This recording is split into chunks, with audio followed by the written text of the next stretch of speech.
Eagles postgame live presented by Cure Auto Insurance. Can you believe it? Where is this? Oh, this is Broad Street. What happened?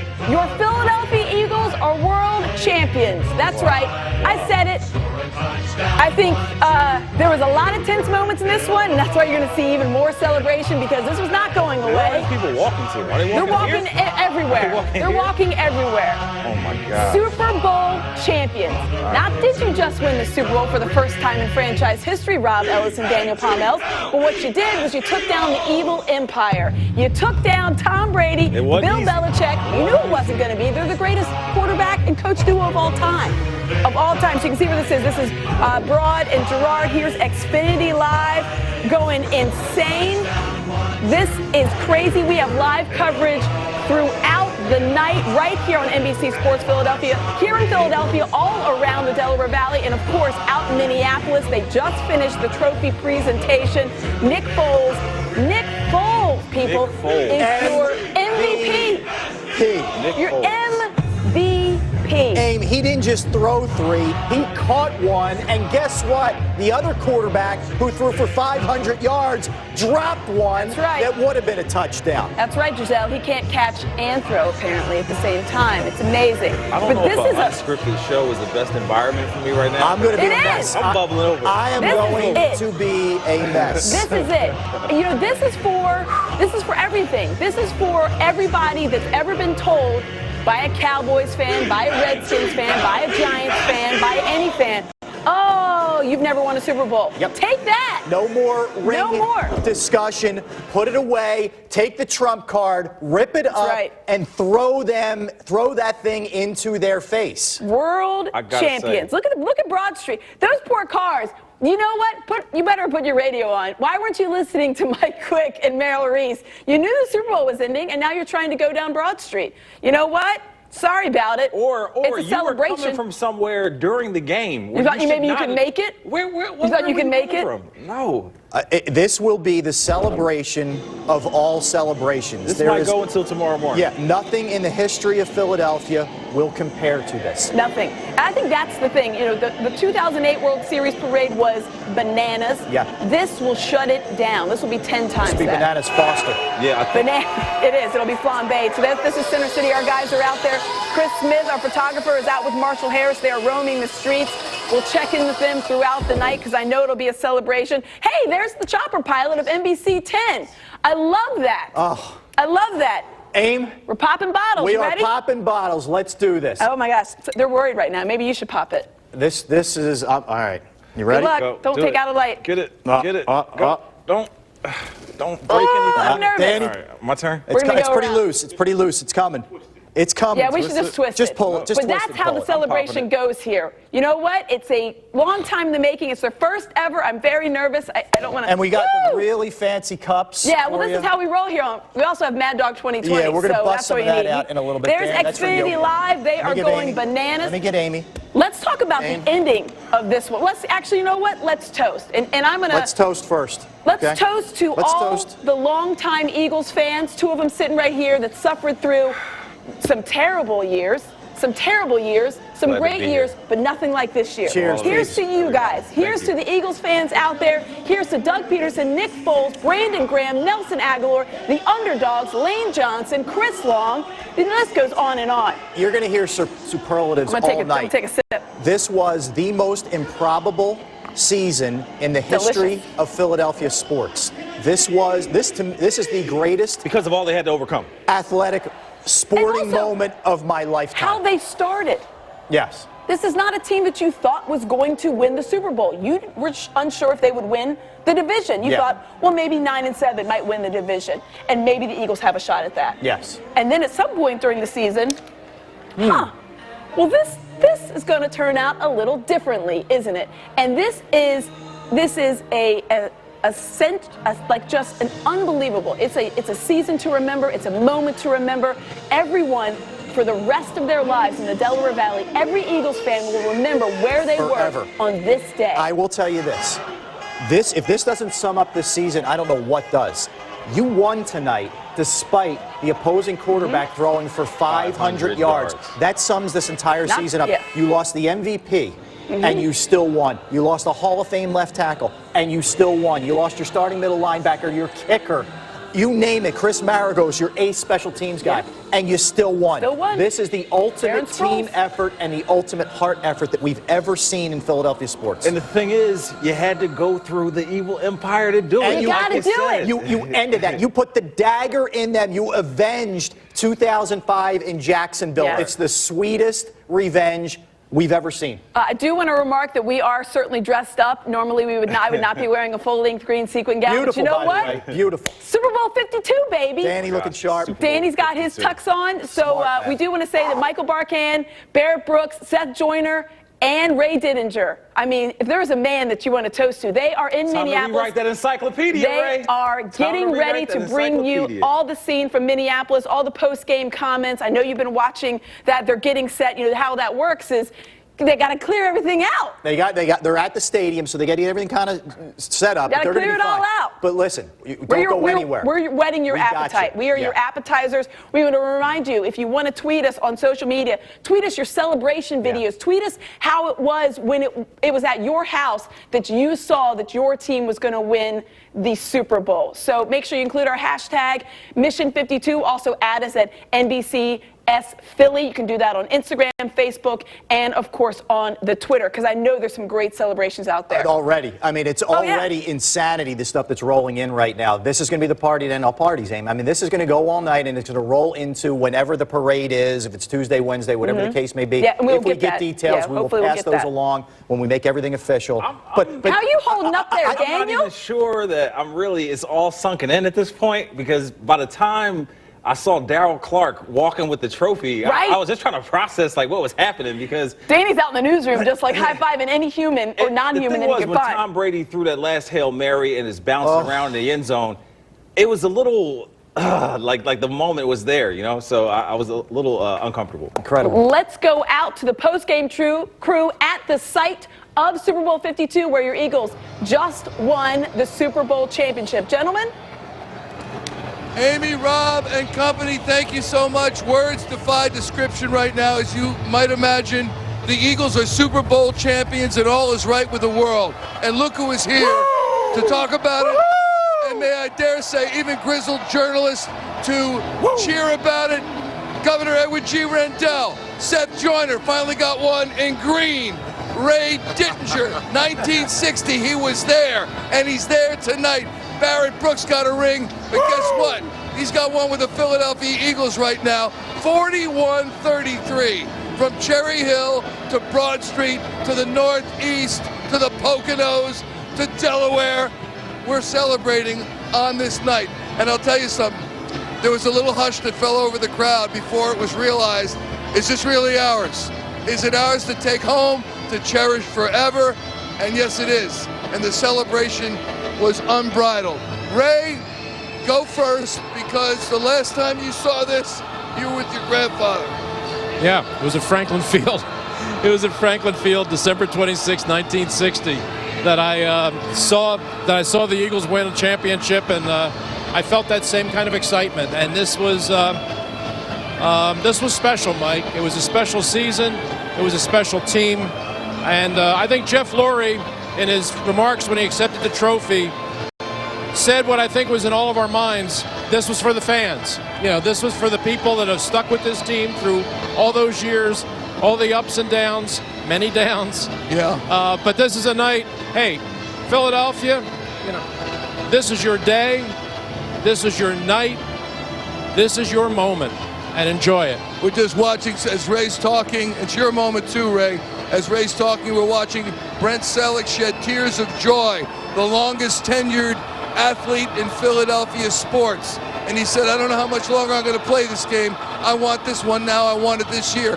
Gov, you came to Philadelphia in 1965, 5 years after that win over Green Bay on December 26, 1960. What's this mean to you in your Eagles jacket, old school? I'll put it this way. This was number one on my bucket list. I'm not ready to go quite yet, but this is checked off the bucket list. Seth Joyner, you played for this franchise. You're one of its defensive greats. You never got one of these with the Philadelphia Eagles. You did with Denver as Barrett did with Pittsburgh. How special is this to be part of this Eagles family and to celebrate this tonight? You know, more than anything, I am overjoyed for the fans of Philadelphia and the residents of the city of Philadelphia. Listen, we have been the only team in the Northeast corridor that hasn't won a modern-day Super Bowl. This team, this city, this fan base can now revel in this for the longest of times. Now, I believe that this team is built and poised to be back here again real soon. But the excitement for these fans and the joy that I feel in my heart for the fans of Philadelphia right now is just unmatched. I mean, I haven't been this emotional since I got this one. And that was back in 1999, man. Barrett, I saved you for last. You're the relative newcomer to Philadelphia. You got one with Pittsburgh. You spent 4 years with the Philadelphia Eagles. I know how touched you were to see this happen as well. No question. In fact, I barely have a voice right now. Talk about excitement. There's so many people, you know, that I've been and I ran across that wanted a Super Bowl. I mean, the guy I sit next to every single day, Rob Ellis. He's been wanting this since he was yay high. He got a chance to experience this with his mother, his father, and his son and his daughter and his wife. That's huge to me. Mike Moll's back in the office. All these guys. Sean, he's been able to celebrate it with his son. I mean, these are all people that live, breathe, and eat football, especially Eagles football. Even my father-in-law, you know, God rest his soul, he was an Eagles fan through and through. He wasn't able to experience, but now his daughter, my wife, is experiencing. There's so many people in the city of Philadelphia, even the guy that works in my house, his name is Dave. Dave has fell out right now because he's an Eagles fan and he can't help himself right now. They're calling in the Texas, everything. This is monumental. This is history that now we're not the only person on 95 that does not have a Super Bowl. Eagles now have a Super Bowl. They are the champions of the world with a backup quarterback who happens to be the MVP. All right, I want to go down to the field right now. And moments ago, Derek Gunn caught up with Eagles center, Pro Bowl center again, Jason Kelce, and listen to the emotion in his voice. What just happened? We just won the Super Bowl is what just happened. How do you feel? Man, it's hard to put into words how hard this is. You know, thank you so much. This team has been through so much. I mean, the resiliency, what we've overcome, the injuries, it's been incredible just to get to this moment. I'm so happy for every single one of these guys. I mean, it's hard to put into words, man. The best quote I can come up with, and this is for Philadelphia, for getting our first ring in organization history, the first ring in a history organization from Rocky Balboa himself. It's not about how hard you get hit, it's about how hard you can get hit and keep moving forward. It's about how much you can take and keep moving forward. That's how winning is done. And that's been this organization, that's been this team all year. No matter what we face, we've overcome it. No matter who's went down, franchise quarterback, franchise left tackle, franchise middle linebacker. We've overcome everything. Nobody counted us in all year. The media, I mean, the entire nation, nobody thought this was going to happen. I'm just so happy for every single one of these guys. I'm so happy for this organization. It's been a long time coming, and I'm so happy for the city of Philadelphia and our fans, because you guys have deserved this for a long time, and the fact that I have been able to provide that, it's awesome, man. You did it. Yes. You did it. Get the parade down Broad Street ready, baby. Underdogs. He should have ended that with, "Yo, Adrian, we did it!" Because you did, Jason Kelce. And by the way, he was talking to John Clark, not Derek Gunn. It's very loud in here. You'll forgive us. Also, there was an F-bomb drop. We won't tell the FCC if you won't. As we, it's gonna happen, man. I might drop one, man. Well, We're talking about. Take it easy. You're a different story, pal. You know how I get, man. You know I'm emotional. And we will get to the game. Certainly, we will get to the game and what made it so great. And if we told you what our night was like, we watched outside in an office outside, we watched here being shoved around throughout. Ray did not stop writing on the legal pad. That's what he does.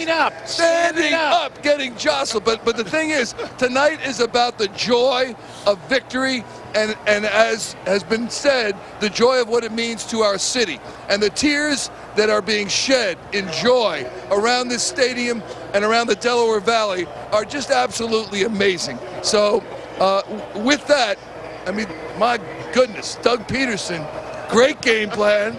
And was that No question. He never gave up, stayed aggressive. Nicky 6, the numbers on Nicky 6, are you kidding me? 373 yards. He only had 2 touchdowns, and what the heck, I'll catch one too. You know, for a goof. Interception wasn't his fault. So he gets the MVP award of Super Bowl 52. How special is that? What sticks out in your mind about this game, Seth? We got fans here, they're pounding on the glass. That's right, you're champions, you know it. I think, you know, when you think about what happened with Nick Foles and what he just accomplished tonight as the backup quarterback of this team, when Carson Wentz went down, everyone on the national level, even some of us, you know, on the local level, questioned whether we could get to the promised land with Nick Foles as the starting quarterback. You know, I give a lot of credit to Doug Peterson and his staff for their ability to devise a game plan and put Nick Foles in a situation where he felt comfortable.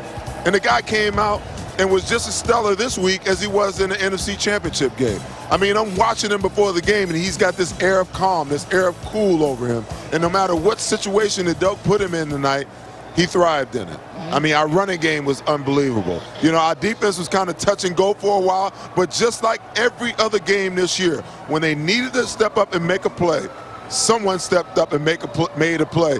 And Brandon Graham, hey, listen. Woo, listen, hey, that's 10 and a half, baby. I may have to start eating some crow tonight. You sure are. Absolutely. You sure are. Barrett, before we get back to Ray and Gov, when you look at the difference in this game, Nick Foles, the MVP, the defense, you know, hey, let's face it, they gave up yards to beat the band, my goodness. But in the end, they kept it manageable. It's a team. This is a consummate team. Talking about a team concept, every single one of those players didn't give up on each other. Defense started slowing down a little bit. Look at that offense. They took over. They started eating up the clock. Next thing I knew, I looked up. It's 2 minutes and 30 seconds left in the game. Offense took over, went down there and scored, and the defense came up with a good play. That's just this team being pros and understanding their family, and those guys won this together. Nicky Foles did a great job, but as a team, conceptually, I've never seen a closer team. And I played with a close one in Pittsburgh, but these guys are even closer than them. Yeah, Ray, you talked about in our Bradford White water heaters 2-point conversion. And by the way, we need a Bradford White water heater. It's so cold here, but outside. But Ray, you said time of possession. They win the time of possession, the Philadelphia Eagles, 34-04 to 25-56. And then you said contain James White. 7 carries, 45 yards, and he had 2 catches for 21. And a touch. A touch. Yeah, to me, when I think about this game, I mean, there are a million twists and turns in this game. But to me, the essence of this game is really kind of the essence of this team's season, was the drive to retake the lead. I mean, the Patriots come out in the second half, and they go boom, boom, boom, score 3 straight possessions, and take the lead for the first time in the game. And you could just kind of feel the Eagles crowd kind of sag a little bit, because we've seen this before with the Patriots coming back in the second half. The Eagles get the ball on their next drive. They go 14 plays, 75 yards, score the touchdown that regains the lead. But more than anything, it was the nature of that drive. Everybody contributed. I mean, Nick Foles made some great throws, gets him down there, he's 6 for 9.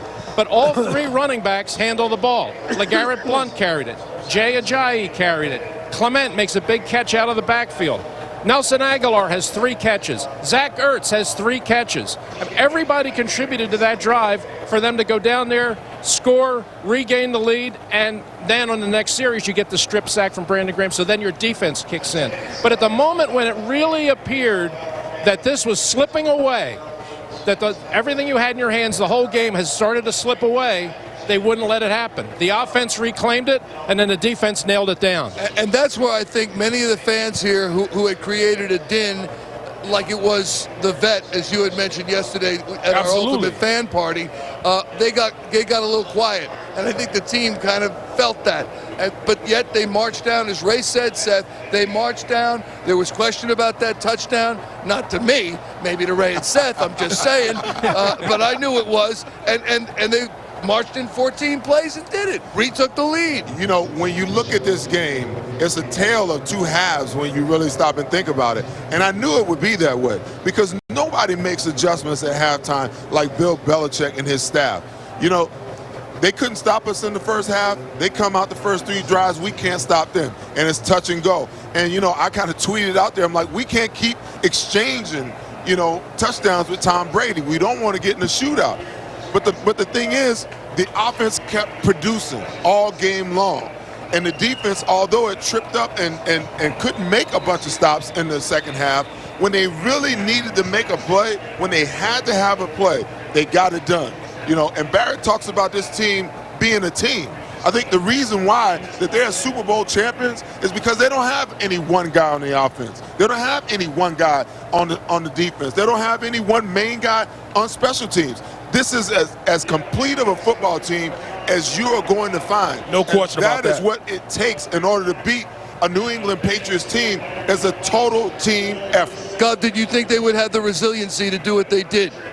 Especially when they fell behind for the first time with 9:26 left in the game. I always believed that they had it in their hearts to do that because they believe in themselves. And boy, let's say a word about Doug Peterson. Ray told me before the game that Doug Peterson came in 5th in the Coach of the Year voting and only got one vote. This guy was brilliant all year long. This guy was brilliant today in his game plan. There was a touchdown drive, the second touchdown drive of the day. We had the ball on the 30-yard line, and it was 3rd and 1. And he throws a pass for a touchdown. Yeah. Because he knew he was going to go for it on 4th down. And this team is emboldened by Doug's belief in them. Yeah. Doug Peterson should be the Coach of the Year. And for him to get only one vote is a disgrace. It sure is. It sure is. It'll all be eaten crow next year. Let's go downstairs now. Moments ago, Derek Gunn catching up with Malcolm Jenkins on the field. You know, I have to ask you one question. How does it feel? Is the second one better than the first one? No doubt. I mean, oh my God, the year that we had, man, everything that we carried on our backs, this team, this city, is definitely, there's no other feeling like this, man. I can't wait to get back to Philly. Have you ever been on a more resilient team? No. I mean, I've never had a season like this where we face as much as we face in this. Every time something's come, we hunker down, believe more, love more, and fought more. And it's one of those things that it's taken us all the way to this point. Last question. Look in that camera. What do you want to say to the city of Philadelphia? Hey, Philly, we did this for y'all, man. We can't wait to get back because we know y'all got that city on fire. We coming back to you. Let's go. Fly, Eagles, fly. Congrats, baby. I'm sorry. We are back, ladies and gentlemen, from the 1980 Eagles team, the pride of Yale University. Yeah, John Spagnola. Spags, and he's got the original. Look at that's the warm-up, right? That's the warm-up from New Orleans, isn't it? And you know what? It still fits, Seth. Look at that. Huh? Very nice. Take it out. Very nice. What's this mean to you? I'm emotionally spent. I'm ready to pass out. I'm so happy for all the long-suffering Eagles fans and for the city. And just for our team and the 05 team to finally see an Eagles team get to the finish line and win a Super Bowl. It's amazing. It really is. I'm exhausted. You feel, we all are. You feel, are you, do you share in this? Do you feel that way, totally. Right? I'm with them. These are the best guys in the world. I don't know if I've ever seen a team, you know, we've all talked about it and everything else. They've gone through so much that just, you can hang your hat on them. You can trust them. They don't let you down. And that's what came through today. It's just fabulous people. I mean, you know, you got your head coach is coaching high school. Another guy, everybody's throwing out his jerseys. You know, and he's the MVP. I mean, I love him. It's great. And they could get better. Awesome. Lastly, number 86 plays your position. What do you think is Zert's? Well, I didn't like the two false starts and stuff early on. But you know what? He's been trying to get in the end zone all year. And the other guys have been. It's nice to see him get in the end zone, big play. Guy really works really hard. He improves every year. And, Seth, as well that the tight ends are the best athletes on the team, right? Some of them. John, right, not me. Congratulations. Thank you, Mike. Thanks for having me on the show, much. guys. Great John Way to go, Philly. Spagnuolo. Can't wait to come home. 1980 Eagles Super Bowl team in New Orleans. Let's go downstairs. Derek Gunn moments ago with Michael Kendricks. All right, man. It has been a long up and down journey for you. Describe the emotions right now. Words can't explain it, man. Overcome so much adversity on this team, personally, and now I'm sitting here as a world champion. First world champion of Philadelphia's history. Man, been here. It's been a long time coming, man. It's been a long time. It's been a long time, and we deserve it. Philly, you guys deserve it. You and I have spent the last few years talking about a lot of heartfelt, personal stuff. Mm-hmm. It all came out on this field tonight. Look, this is the ultimate team sport, and I got teammates, I got brothers now for life that have had my back from the beginning, just like I have theirs. And today we proved to ourselves. We didn't prove to ourselves. We proved to the world that we are the best. Yep. We knew it. We always knew it. We've been trying to tell you guys from the jump. From the beginning. That's why you guys labeled us underdogs, because you guys didn't believe it either. And now we proved it. Any question ever? I don't want to hear them. Don't ask me no more questions about whether we're the best or not. I guarantee we're going to be back in the same situation 365 days from now. The resiliency, the unselfishness of this team in a game that is ego-driven is incredible. It's not about one person, man. It's not about one person.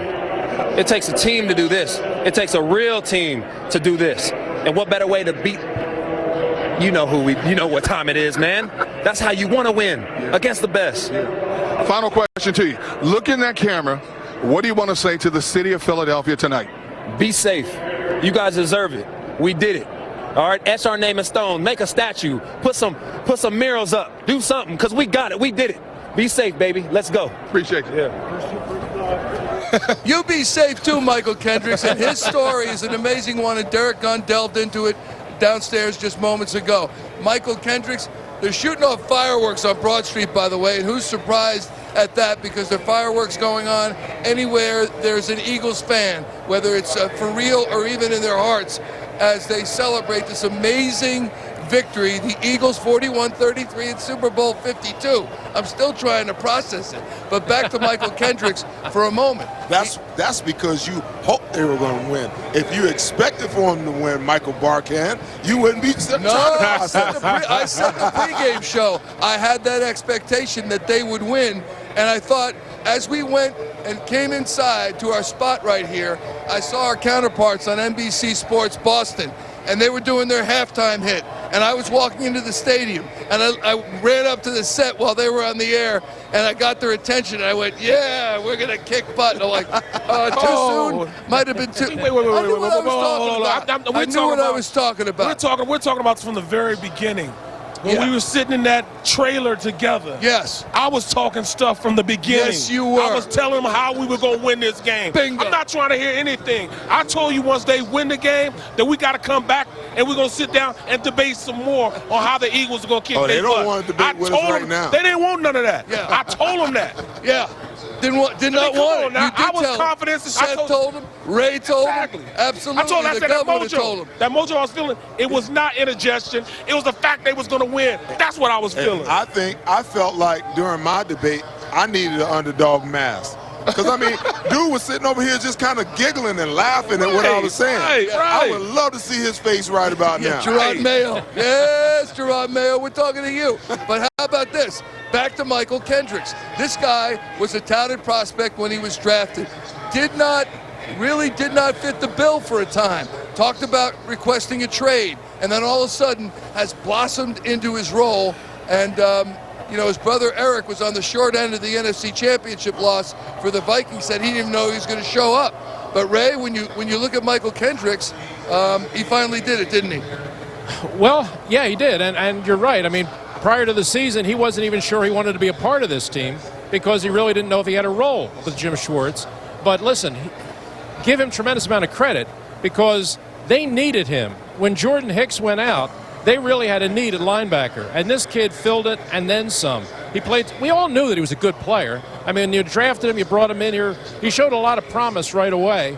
He didn't seem to fit Jim Schwartz's system last year. Sometimes that happens. But he was given the opportunity, played great in the preseason, and then when Jordan Hicks got hurt, he inherited a bigger role, and he played superbly, as everybody in this team has. But one thing I wanted to say, Mike, is I really do think that what everyone on this team has been saying, and the owner has been saying, about this being for the fans, winning for the fans, it's genuine. It's real. I remember I did a book on the Pittsburgh Steelers they were a dreadful team for years. But when they won their first Super Bowl, the players said to a man that the desire to win one for Art Rooney, who was the owner of that team and was so beloved, was one of the great edges that they had, because that was a motivational force that gave them an edge over the teams they were playing.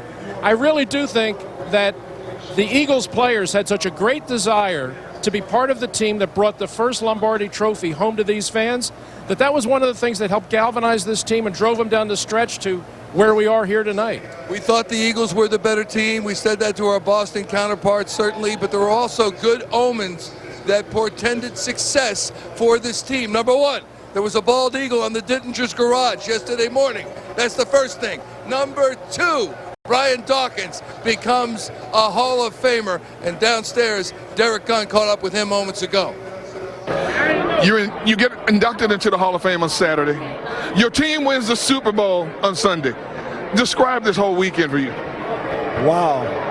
Like, to have all this stuff happening at the same exact time, I mean, it's just one of those things. Like, I couldn't have written a book and had the ending any more special than that. To have all this excitement, all this joy for these fans that is watching this right now, and I can only imagine what they're doing right now, the joy that they're feeling right now. Because I know what I'm feeling. I know. Hallelujah. Glory. God, come on. Look here. You and I stood on the practice field at NovaCare back in August, and you looked at me and you said, D-Gun, there's something special about this group of guys. And I said, come on, Doc, we can say that every year. You said, no, watch what I tell you. How did you know? You know what? There's a caring aspect to special, in my opinion. Like, the way that you care about your teammate, the way that you don't want to let your teammate down by holding one another accountable, like, that began to grow and grow and grow from last year's turbulence. And so that told me that this team had something. Didn't know what it was going to be, but that told me that we had something. Resiliency, unselfishness, no matter who fell by the wayside, the next man up picked up the slack and kept this thing going. And that's a belief thing. Like, every team says it, but do you really believe it?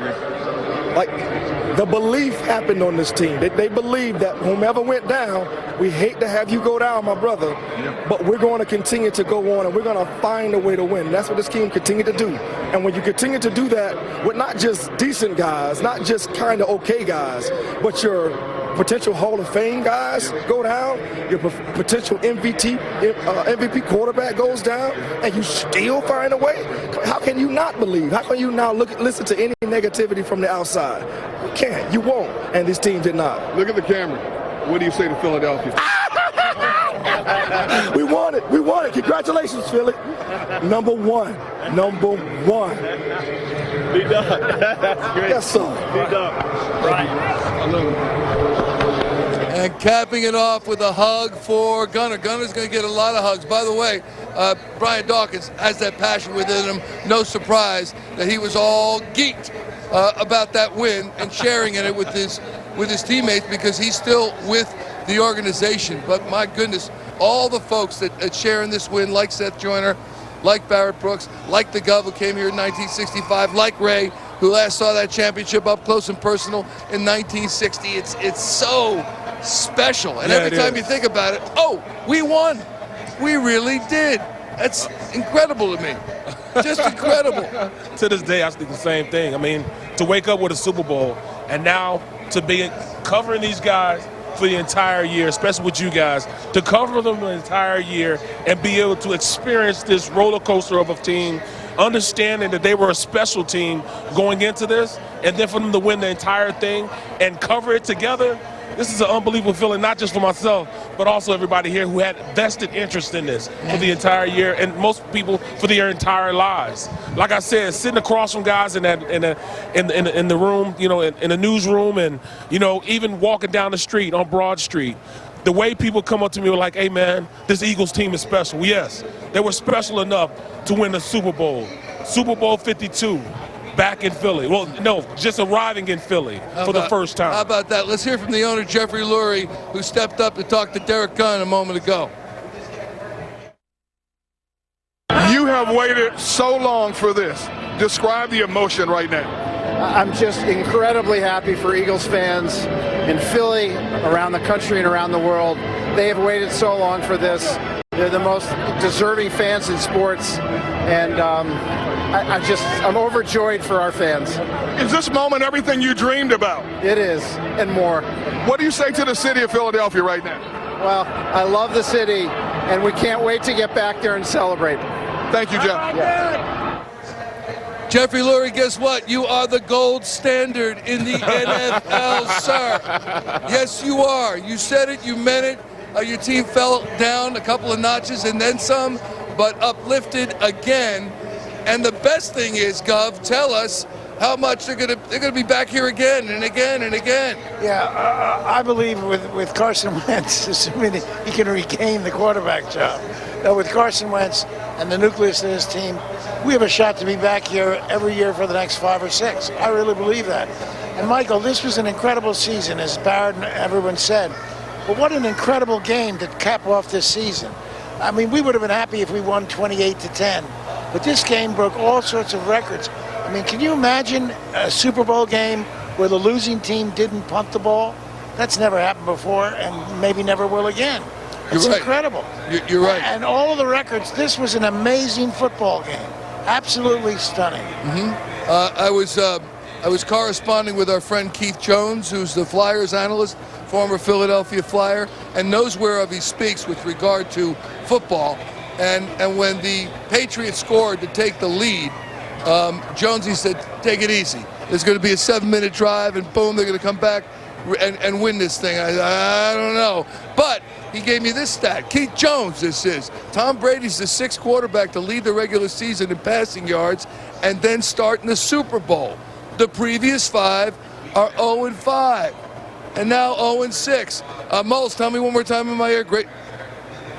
MVP. Chris Long shedding tears of joy with his son, and we watched Howie Long, his father, out of Villanova, get all choked up last year when Chris Long, and there he is, hugging his father, hugging Howie Long. And so 3 generations, back-to-back championships for Chris Long. How amazing is that? And LeGarrette Blount, last year with the dreaded Patriots, and this year with the vaunted Philadelphia Eagles. You know, we went against our counterparts, right? And all that they kept saying was, as soon as we get to a point where there's going to be a close game in the 4th quarter, that Brady was going to take over, that he was going to make sure he was the equalizer, and he was going to take this game over. Well, how about my guy Brady is going home without a championship? He doesn't get number 5. I mean, he doesn't get number 6. He has number 5. Now the Eagles have their 1 going back to Philly. Philly. It's amazing. I'm going back to Philly. Yes, with the championship. Seth, go ahead, Gov. You're going to say, Seth? For once, New England gets to spend the offseason in the pit of misery. Right. Philly. We got diehards that are, you know, I think they're going to miss their flight. By the way, I've been instructed to say that there is no school tomorrow, there is no work tomorrow. I don't have the authority to say it. I've just been instructed to say it. So there you have it. I think classes, my goodness. And then we're going to find out for you what the exact date and time is for the parade. That's not out there yet. Michael, I just got a bulletin. Cotman in Frankfurt has disappeared. It's fallen into the earth. There were so many people outside. Cotman in Frankfurt, which is the customary celebration spot for Philadelphia victories, major victories. We saw what happened after the NFC Championship game when the Phillies won the World Series in 2008. And I can imagine that, Gov. It's sunk into the earth. So there's now an overpass there. That's the only way you can get down, which is too much. Can't wait. Let's talk about the total net yard. The Patriots racked up 613 total net yards. And lost. The Eagles 538, which is saying something too. My goodness. And then the score. You talk about a shootout. We were thinking it was going to be in the 20s. Why was it not like that? Ray, Seth, Barrett? I think it was just empty yards, you know. I mean, that's what I was thinking. They went out there. Yes, they scored. But I really believe that Nick Foles had this offense in a position where they couldn't be denied. He was constantly going out there making plays. And I tell you what, that offensive line played their butt off. And we talked about them being able to give Foles time. He moved in the pocket, showed that he's a better athlete than I thought he was. Nick Foles catches a touchdown. In fact, they have proof of it on that he did the same thing in high school, scored it on the same exact play. So you already knew he was an athlete. So Nick Foles really showed me a lot this game. I mean, for the entire postseason, he showed me a lot. That was on the offensive side of the ball, but defensively, to get gashed for that number of yards and points. Ray, were you surprised? Well, I wasn't expecting 600 yards. I mean, that's for sure. But you know what you're dealing with when you deal with the New England Patriots. I mean, they are an exceptional offensive football team. They have a great scheme. They have a great quarterback. You know, they have Gronkowski was obviously 100%. And Brady did what he always does. I mean, he read the defense. Every time the Eagles made a move, he had to answer for it. He was on target the whole game. I mean, the first half, I thought the Eagles had them a little off balance. In that sense, it was kind of similar, I thought, to the game they played against them in Jacksonville. Remember the game in Jacksonville? I thought the Eagles had them really kind of off balance and out of kilter offensively. They went in the second. They went in at halftime, made some adjustments, and came out and dominated offensively in the second half. For a while, it looked like we were playing the same game here. But then when the Eagles needed the big stop, when they needed the big play on defense, they got it in the pass rush. The strip sack gave them the game back. But, you know, it's 600 yards. You never expect that, especially in a championship game. But when you're dealing with Tom Brady and the New England offense, anything's possible. Yeah, it's not the yards, Seth. To me, you know, certainly it's a massive number of yards for both teams. But the points, the 33 points. If you go back to the first half, it's critical that you look at how the game evolved in the first half and how the Eagles played defense in the first half. Listen, they drove down a couple of times in the first half, and they came out with empty points. They missed the field goal, okay? So the first 3 drives, they go down, they score 6 points, they miss a field goal. That's huge, because if they convert one of those into a touchdown, we may be looking at a different score of this game right now. So you know that New England's going to go in at halftime. They're going to make adjustments at halftime. They're going to come out and Tom's going to click in the second half. But we were able to amass that 10-point cushion that we got in the first half. We were able to keep them out of the red zone, keep them out of the end zone in the first half, and that was monumental as far as how the overall game played out. And then at the end of the day, you know, offensively, I felt all along that this New England defense just could not stop this Philadelphia Eagles offense. From a skill proposition, you couldn't. Who are you going to stop? You know, across the board, everybody contributed today. And when you have a team, an offensive team like that, it's difficult for a guy like Belichick and Matt Patricia to be able to figure out who to stop. So from a defensive perspective, it was just, you know, phenomenal what you see these guys be able to pull off, because when they pull close and they're up by 1, you know, the sentiment is, oh, Tom Brady's going to do it again. Tom Legend's at it again. But you know what? The offense kept doing what it had to do. And they held the defense down until the defense could get to a point where they could make a play to flip things, to flip the momentum and flip it in our favor. And then we go and we get another touchdown, and we ask our defense with 1 minute and 5 seconds to close it out. Yes, indeed. Got to take a quick timeout. And as we continue, plenty more to come. More interviews, more celebration from Philadelphia. And is this heaven? No, it's Philadelphia. That's right. Take a live look at the celebration that is going on, not just in the city proper, but in South Jersey, Central Jersey, the Poconos, Delaware, Northeast, Southwest. It's going on, and it will for quite some time. We'll take a timeout here on Eagles Postgame Live, presented by our friends at Cure Auto Insurance. Eagles Postgame Live is presented by Cure Auto Insurance. See how much you can save at Cure.com. Darren, incredible game. Would you say those last few minutes were the best you've ever been a part of? Well, I don't know about that. Last week I had a great 5 minutes too. Last week? That game was not even close. No, I'm talking about the 5 minutes I spent at Cure.com. So it was quicker than 15 minutes and saved you more than 15%. Why waste 15 when you can do it in 5? You heard it from the man. Stop wasting your time. Cure Auto Insurance. Drive well. Your friend orders a Friday sirloin steak and big ribs. You want to up him with the steak, but add a steak. Figuring steak and steak trumps ribs and steak. But does it? 2 meats, 2 sides, $14.99. Get it here or get it to go. In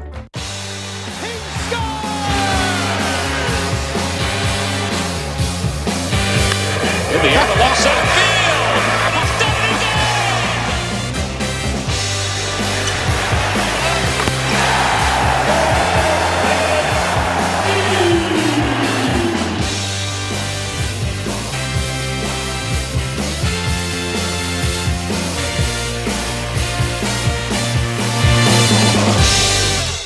The Philadelphia Eagles have won the Super Bowl. Celebrate with this exclusive championship package.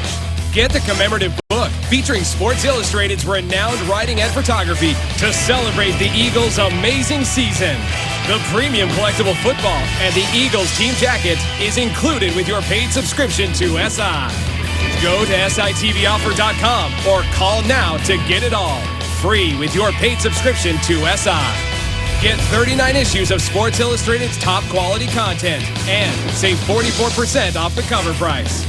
Through this offer, you'll save over $118 off the retail value and receive the Sports Illustrated commemorative book, the premium collectible football, and the Performer jacket.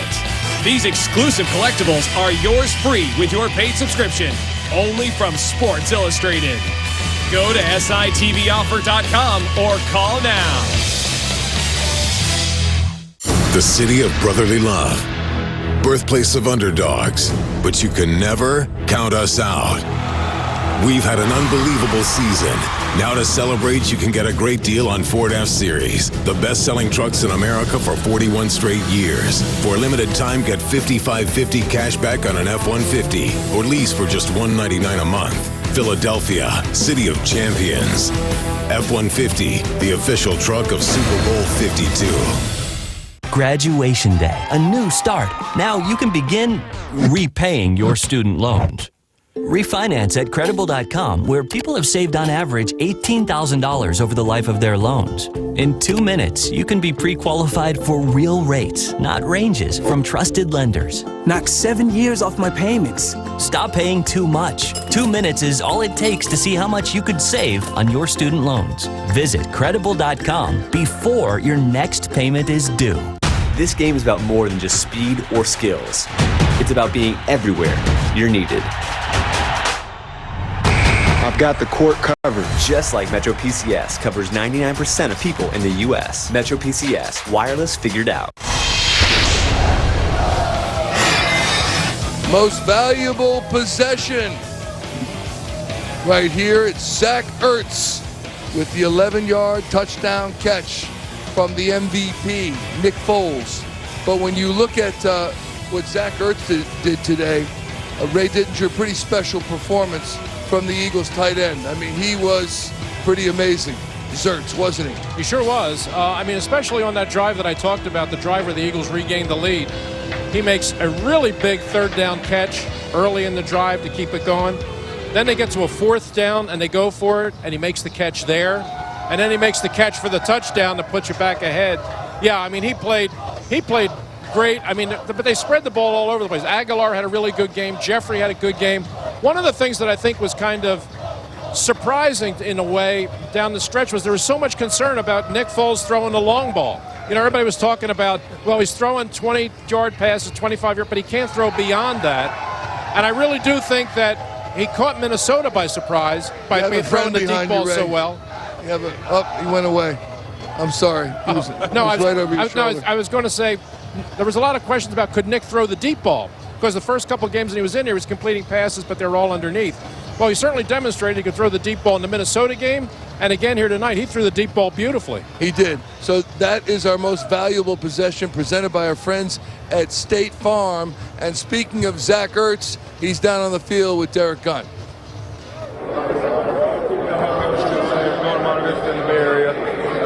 Set me up for this. The people that were back in the Bay Area, Brent Jones, obviously, phenomenal influence on my life.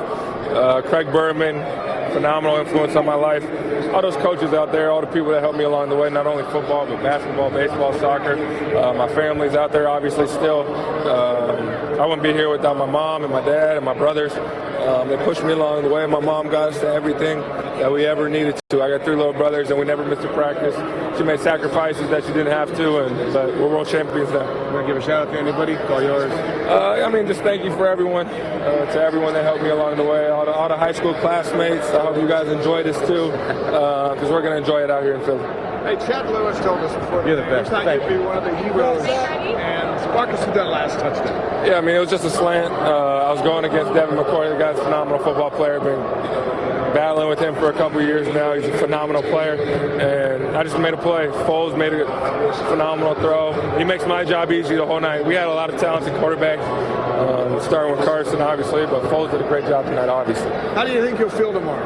Probably sore, but it doesn't matter anymore. I got 7 months to kind of recover. I'm ready to go for next year. But yeah, I'm enjoying this. Thank you. Thank you.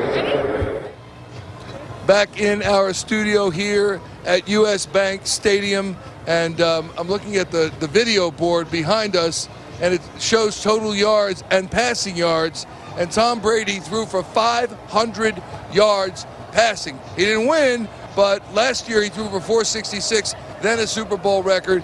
So he broke his own record tonight, which is amazing. Although Nick Foles, 373, pretty good himself. Michael, who cares? Who cares? Listen, at the end of the day, if Tom Brady's going to put the ball up in the air 48 times, he's going to put up numbers like that.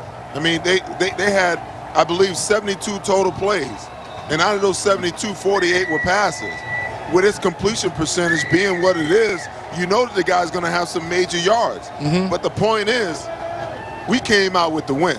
So who cares? I don't care if he throw for 700 yards, just as long as we come out with the W at the end of the day. That's all that matters. You heard Jim Schwartz say it. I don't care about numbers. The only number I care about is the number of touchdowns, how many points they put on the board. And if we can come out on the plus side as far as the points are concerned, that's all that matters. Because in this game, nothing else matters but the final score when the scoreboard says 0-0-0. As you're talking, we're hearing cheers because Nick Foles left the field to go to the locker room, and all the remaining Eagles fans gave him a big round of applause, as you might imagine. Let's go back to Philadelphia, and somewhere among the celebrants, our own Marshall Harris. Omar, what's it like out there tonight?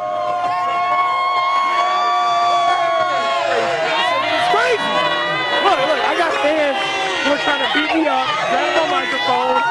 They want to climb light poles, do all crazy things. I got my man Dan here. Dan. I've been Eagles fan my whole life. Check out his hair. Chris, can you get his head? He's got an Eagles nest on top of his head. Take it out. It doubles as a pick. It's crazy out here. I need you to see it. They all want to beat me. They want this mic. I got to protect the mic with my life. The police aren't out here helping me, Michael. I don't know what's going on out here, Michael. But you know what? There's going to be a parade, and there's going to be more people, and we're going to survive. You know why we're here for this? Because they are the world champions Philadelphia Eagles. And as much as they want to follow me, they can't keep up with me. Back to you, Michael. Back to you. Thank you, Omar. I don't know if you can hear me, but be safe. Have some fun. I think it's too late. I think it was just pulled into the pit, and that's it. But we will go back to Marshall Harris, should he be available a little bit later on in the program, and keep you updated on the celebrations throughout the city of Philadelphia, and we've heard their fireworks going off, as you can imagine, and people out in the streets because the Philadelphia Eagles have won Super Bowl 52. First time ever. Wow. Okay, let's get back to it and talk about, you say you don't care about Tom Brady. How about Nick Foles, the MVP of this game? 28 of 43, 373 yards, 3 touchdowns, 2 passing, 1 receiving. And maybe we should pause and go to Doug Peterson on that play call. My goodness, that play call, Gov. That's what I said. I mean, Doug Peterson should be hands down Coach of the Year.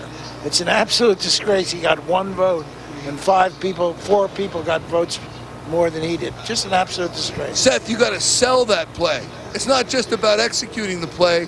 You got to be a little bit of an actor to pull that off. Well, I mean, that's the type of play where you look at the detail of the coaching from this team. Right. Because he goes kill, kill, kill. You know, we saw Carson Wentz do that all year long.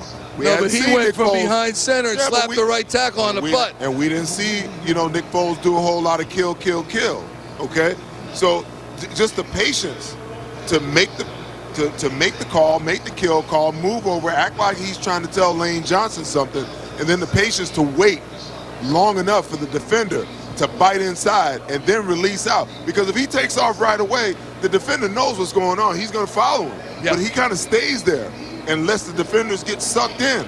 And at the right time, he releases and he's wide open. I mean, that's detailed stuff. That's detailed game planning. That's detailed play development, where you have that kind of patience to execute things the right way, because all it takes is for one dynamic in that play not to fall right for it to be a great disaster on 4th and 1. Yeah, like drop the ball, Ray. I mean, he caught the darn thing, for goodness sakes. Well, and remember, there are 2 aspects to that. First of all, it's 4th down.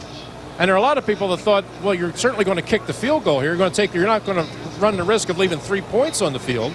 But I never had a doubt that he was going to go for it. I mean, we've been watching Doug Peterson all year. In that situation, I was absolutely sure he was going to go for it. Now, I didn't know he was going to roll that play out at that particular moment. But first of all, there's 2 decisions. There's a decision, do we go for it or do we take the 3 points? And then once we decide to go for it, what are we going to run? And that's one of the very, very, very rare times that you'll ever see a Bill Belichick defense flat-footed. But they were flat-footed on that one. You know what, guys? I think a turning point for Doug this year, and I am blown away at his development as a head coach and an offensive coordinator from last year to this year. But I think a big turning point for Doug, where he decided that he's going to be himself at all times, no matter what the cost is when we went to Seattle and he got conservative in that game, and everyone jumped his bones for being conservative. 4th and 1, 3rd and 1 at midfield, and he punted the ball. He got back to himself that next week against the Rams, and he's never changed. And I think this is his mentality. This is the way he is. This is the message that he sends to his football team when he does things like this. Going for it on 4th and 1, going for it on 4th and 1 on the goal line in a big game like the Super Bowl, and giving those guys the confidence that we can pull this off, that we can get this done. Hey, listen, man, and that guy's the leader of this football team, and those players believe in him, and they follow his lead. Well, look at him. He also believes in the players also. The fact that he had a rookie and Trey Burton were the guys that executed that play. A rookie tipping it over to Burton, and Burton throwing the ball. I mean, that's incredible that he trusted a young guy like that to be in the game at that point. I must admit that when I was playing in our Super Bowl, Willie Parker was the same way, and the coach trusted him the same way. Right. But the fact there was a rookie out there was just unbelievable to me. All right, so with that, we're going to bring in our first pick and click of the evening. Go to NBCSportsPhiladelphia.com/pick and click. And we asked this somewhat tongue-in-cheek, but maybe not. What was more impressive, Nick Foles passing or Nick Foles receiving? Gov? Passing. As good as that play was, Nick Foles was on the money all night long. Unbelievable. Yeah. Seth? Listen, we knew that Nick Foles was an athlete, so it didn't surprise me that Brady dropped his and Nick Foles caught his, okay? But for Nick Foles to be on this stage and to play as well as he played tonight in the passing game, to make all the decisions that he made at the right time, the right manner, okay, I am more impressed with Nick Foles as a quarterback than I'll ever be as a receiver. Ray?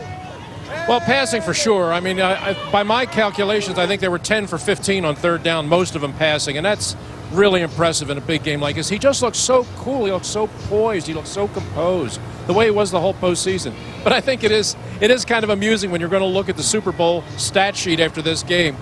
Brady might have had the edge in yards passing, but targets. Brady 1, no catches. Foles 1 for 1. I'll take that any day of the week. Third down efficiency, Eagles were 10 of 16, 63%, pass 5 of 10 for 50%. I assume you're going with Foles passing as well. No question. You know, some of the downs he were dropping, the pass to Corey Clement right there in the bread basket, the pass going over the top to Alshon Jeffrey right there in the bread bucket. And for him to have the stones to go up there and throw it to a rookie and to throw it up there on a 50-50 ball with Jeffrey just goes to show the complex thinking that he has. So, all right, I'm going to give it to a guy, and he may not be open, but I trust him enough to come down with it, and Jeffrey came down with it. You know what might have been, as Seth and I were talking about this, might have been his best throw of the night, was on that drive to the go-ahead touchdown.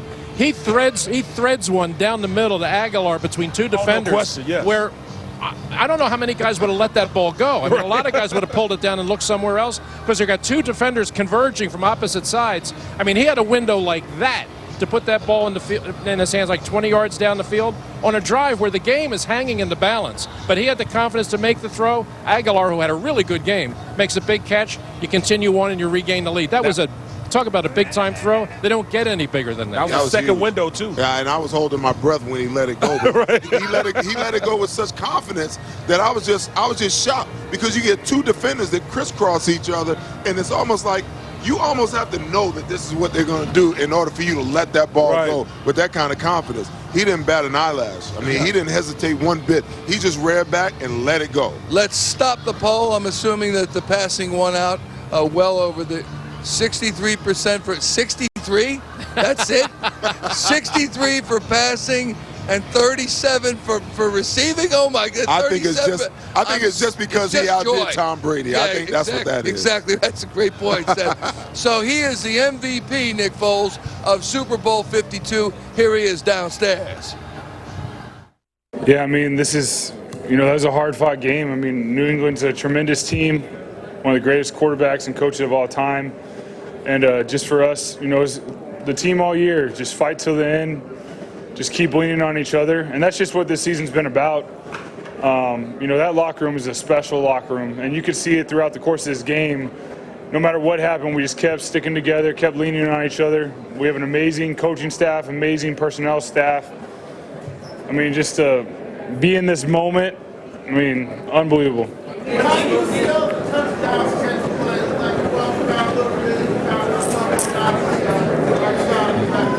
Yeah, that was something we've been working on, and Doug and I were talking. I was like, let's just run it. It was a good time, and the end was a little wider than I thought, so I was like, I really need to sell like I'm not doing anything. And it worked. Trey made an amazing throw right on the money. I just looked it in. And, we've repped it for a while, so I was excited to get it run and in the Super Bowl. Good, how are you?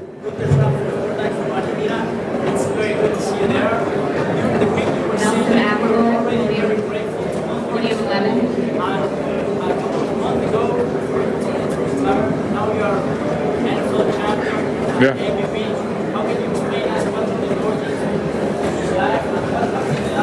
Yep. Yeah, we talked a lot this last week about, a couple years ago, there's a time where I was thinking about hanging up the cleats. And, I think as people, we deal with struggles. And that was, a moment in my life where, I thought about it and, I prayed about it. And, I'm grateful that I made the decision to come back here and play. I wouldn't be out here without God, without Jesus in my life.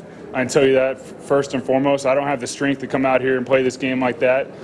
And that's a everyday walk. We have struggles as people, and that's just been my rock and my family. I didn't get to see Tom. I was looking for Tom. It got pretty crazy really fast. He's one of the greatest of all time. Guy does it right. He's been unbelievable. He was unbelievable tonight. Can't say enough about him. You were so relaxed tonight from the start. Could you just talk about that? Yeah, I mean, I felt good. I mean, you never really know what it's going to be like when you're going to a Super Bowl. I've never been here before, so there are normal nerves. You got butterflies. I mean, it's a big game. I mean, it doesn't get any bigger than this. So, but I felt good. I felt calm. I think the big thing that helped me was knowing that I didn't have to be Superman. I have amazing teammates, amazing coaches around me, and all I had to do was just go play as hard as I could and play for one another, play for those guys. And, not look at the scoreboard, not look at the time, just go out there and play. Don't worry about it. And, came away with a victory. That's all that's got me going.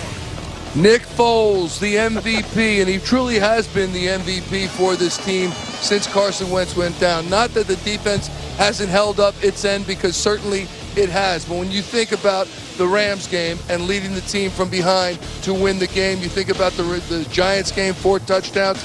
Everyone talked about the Raiders game. Oh my goodness, he was terrible. Still got the ball back from the defense, led him to a win and setting up a field goal. And then the Dallas game, he played a quarter. He played 4 series, was not spectacular. And we all talked about just don't be the reason they lose the Atlanta game. And he wasn't. He played within himself and then really came into his own in the Vikings game, which was spectacular, and then exceeded it tonight. Nick Foles, MVP of Super Bowl 52. How sweet it is, and we'll continue to celebrate his performance, certainly with that parade that's coming up this week at some point in time. We'll let you know when that is. More interviews ahead, more analysis ahead from the gang, and here's something that we love to see. Dougie Fresh, Doug Peterson, and Howie Roseman with the Lombardi Trophy. I mean, that's got a lot of stuff on that trophy after all those kisses it got. But it still has room for 2 more. We're back in a moment.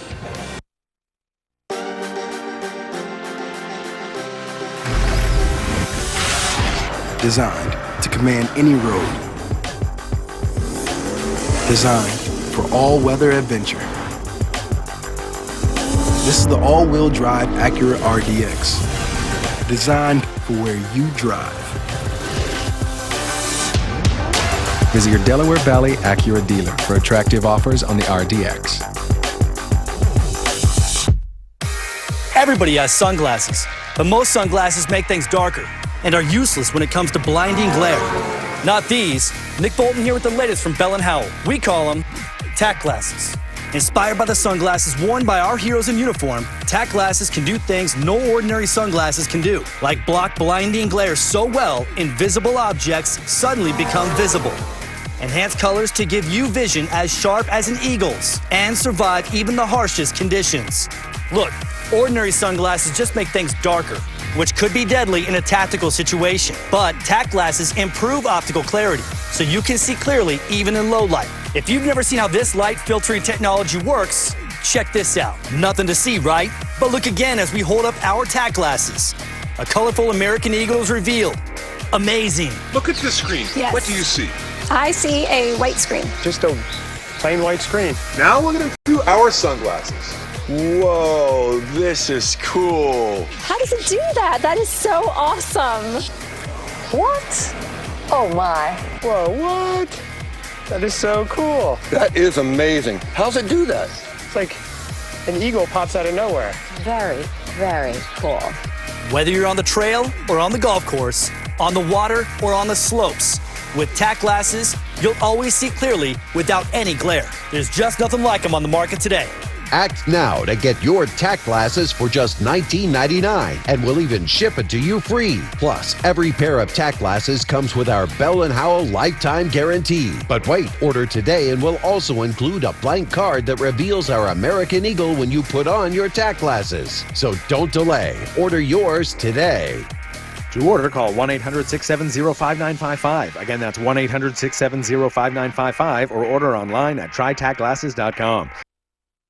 Winter is here, and for over 45 years, Buckman Ski and Snowboard Shop has been the premier destination for all your skiing and snowboard needs. Always going with the changes in technology, Buckman stays fully stocked with all the state-of-the-art gear for the winter season. Our veteran, knowledgeable staff are here to provide the best in customer service. Come find the pinnacle of selection and value. Visit any of the 7 Buckman Ski and Snowboard Shop locations or shop online at Buckman's.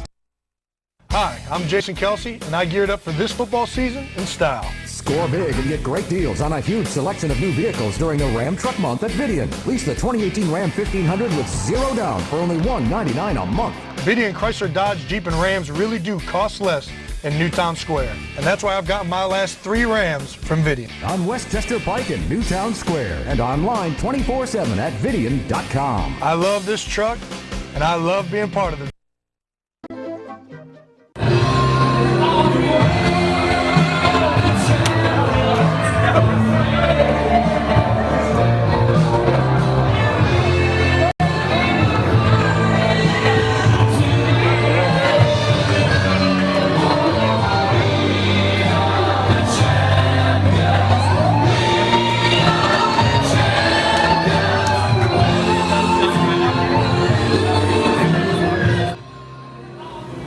That is a tweet from NFL.com's Dan Hanzus, and he took that video inside the Eagles locker room, and that is, of course, Queen, the only championship song worth anything. We are the champions. And when you hear that playing in a locker room after the Super Bowl and it's yours, that means you're having a parade, which is pretty darn good.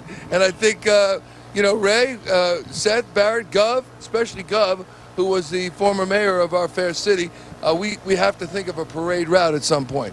Just, because when you think of this parade, and there have been some great parades in the history of Philadelphia, certainly. Ray, you mentioned 1776 right off the bat. That was a biggie.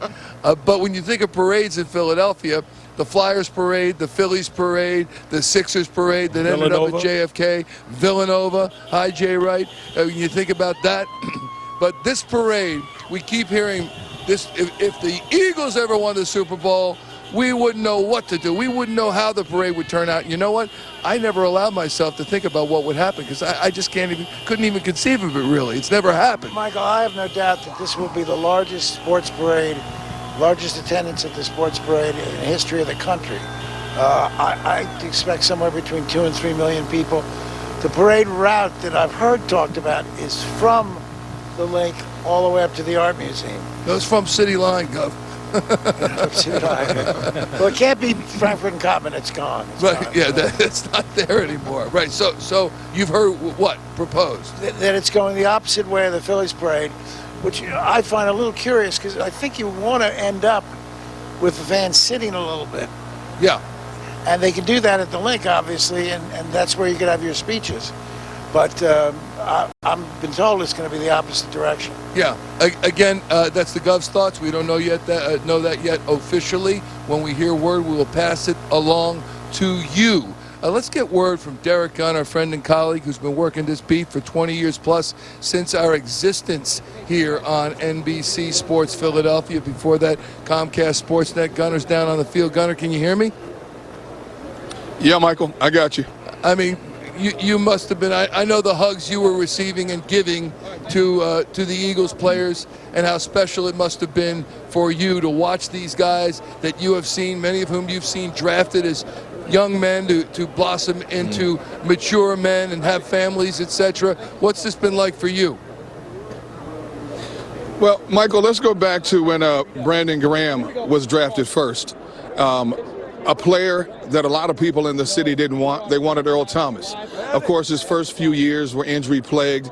He went through different coordinators, and some people wanted to label him a bust, and here he is standing a champion tonight. Let's bring it even more current to a player like Jalen Mills, drafted in the 7th round of 2016, and people wondered if he was good enough to be a starting cornerback in the National Football League. And he withstood the pressure, withstood the challenge all season long. And in most cases, he answered the call. This trophy, Michael, when I think about the players that I talked to tonight, and I don't know if you guys had a chance to play the interview I got with Brian Dawkins yet or not, but I think Brian Dawkins' interview epitomizes what this means to the people. I understand now that you did play the interview. So you know that Brian's interview typified the emotions of not just a city, but an organization and former players and current players who've had to endure so many frustrations, so many heartbreaks, so many big game losses, getting so close and never being able to get over that hump. And when you look at this particular group of guys in 2017, there were players like Jay Ajayi, who one organization gave up on. There were two players who won Super Bowls already with the losing team that was here tonight, the New England Patriots and Chris Long and LeGarrette Blount. There was a quarterback named Nick Foles who wasn't even supposed to be getting off the bench in 2017. And every step of the way, people wondered, when would he falter? And he kept answering the challenge. And this offense kept answering the challenge. The defense kept answering the challenge. So, Michael, it is special to me. And I know we're supposed to be objective, but when you cover a team as much as I've covered this team, for as long as I've covered this team, and have gotten as close to a lot of former and current players that I have, it's hard not to feel just exhilaration for these guys, past and present. You get close to them. You get to talk to them and you hear things from them that the general media never gets to hear. Having a chance to talk to Michael Kendricks over the last couple of years and about the emotional roller coaster he rode, about people doubting him, people wanting to give up on him, whether he even wanted to be here in 2017. And you look at how things work out. And then when I talked to Howie Roseman, you know, he jokingly said, I'm going to remember what you said about me in 2016. And I'm first and foremost to admit that I was wrong. But I also admit, like a lot of people out there, at that particular time, I thought it was fair to criticize Howie for where this organization was and where it wasn't able to go. And I also can stand here and say that all throughout 2017, I gave Howie his props to him in his presence and obviously over the media airwaves as well. So, Michael, it's an exhilarating feeling to just stand here and just to watch these guys shedding tears and believe in each other when nobody else believed in them. And now, Michael, I realize that especially the latter half of this season, it was never about who the Philadelphia Eagles were playing. It was never about them facing Matt Ryan and Julio Jones. It was never about them facing that vaunted Vikings defense. And on this stage tonight, it was never about them playing the GOAT and this historic Patriots organization. It's always been about them rallying around the guys in that locker room, at practice, and then come game time. And everybody on the outside looking in who doubted them, they used that as a strength to get over that next hurdle, that next hump. And here they stand tonight for the first time in the history of the Philadelphia Eagles organization as Super Bowl champions. No longer can anybody say the Eagles are the only team in the NFC East that doesn't have a trophy. How about that, Derek Gunn? You know what? The team actually made it a little bit about the media. Brandon Graham in particular made it about you. Was there anything that he might have imparted to you when the two of you saw each other tonight? He said, Michael, to me, basically, D-Gun, I don't even know how to describe this feeling that I have right now. He says, it's like my feet are not even touching the ground right now. He said, I've overcome so much. I took so many shots. And he said at one point he began to doubt himself earlier in his career. But he said this organization believed in him.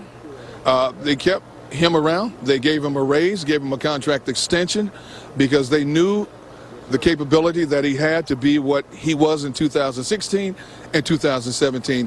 And he is so appreciative for what this organization has done for him. And Michael, you should remember, first 2 or 3 years, Brandon Graham, people thought he was a bust. Yeah, absolutely.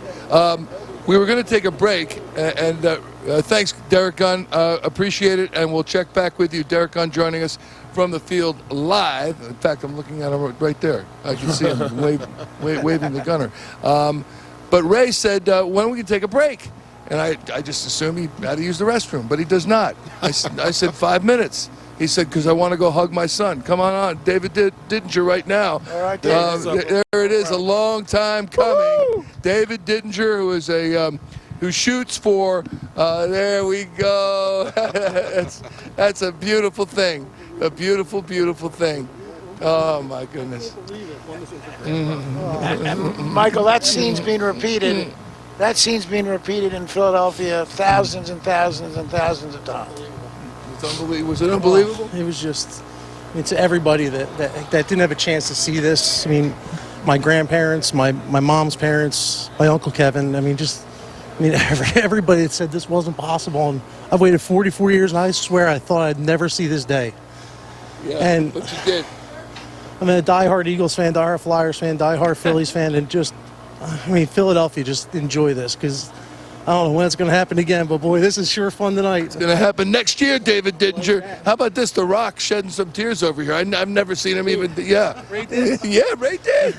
Unbelievable. All right. I know you got things to do. You can retire now. He's going out on top. That ain't happening, pal. That ain't happening. David Didinger, who has shot for us here at NBC Sports Philadelphia and does an unbelievable job, who has shot for NFL Films. Unbelievable. You can see the spiral and the stitches on the ball. You're amazing. It's so much fun. Okay. And can I say one more thing? Yeah. Sure. To all the guys on the Flyers and Phillies crew, Miller, Farnese, Mike Mulligan, all the guys, Mickelson, Dean, Matt, everybody, Jimmy Solomay. This is for you guys. This is unbelievable. I wish you guys were all here, man. This is great. That's awesome. He's going to get his own show, Ray. Okay, give us Ray Didinger is a beautiful thing. It's choking me up. The Ray Didinger shedding tears, celebrating, thinking about his dad, thinking about his grandfather. Bro. You remember the Eagles last won a championship in 1960. Ray, you were 11? I was 13. 13 years old. 13 years old. I was so proud of myself. I was holding it together this whole time, and then he showed up. But I've been feeling it. I've been feeling it all night. I've been thinking, you told the story about the eagle landing on our garage yesterday. Yeah. My wife told me about that. She said, I woke up this morning. We've been living in that house for 30 years. And we've had pigeons land on there. We've had cats climbing on there. We've had hawks. We've had everything else. We had never had an eagle. My wife said to me yesterday, she said, I woke up this morning and I look out and there was an eagle sitting on our garage. And look, I don't believe in mysticism and things, and she said, that's got to either be the spirit of your father or your mother. I truly believe that. Yeah. And to be able to share this with my son is, it's beyond special. Yeah, it really I know. is. We can tell, and we share in that with you. You're an amazing guy, Ray Didinger. We got to take a break. There's David Didinger, Ray's son. And what a moment here in Minneapolis. We'll take a timeout. When we come back, we'll visit with the Lombardi Trophy. There it is right there. Carson Wentz.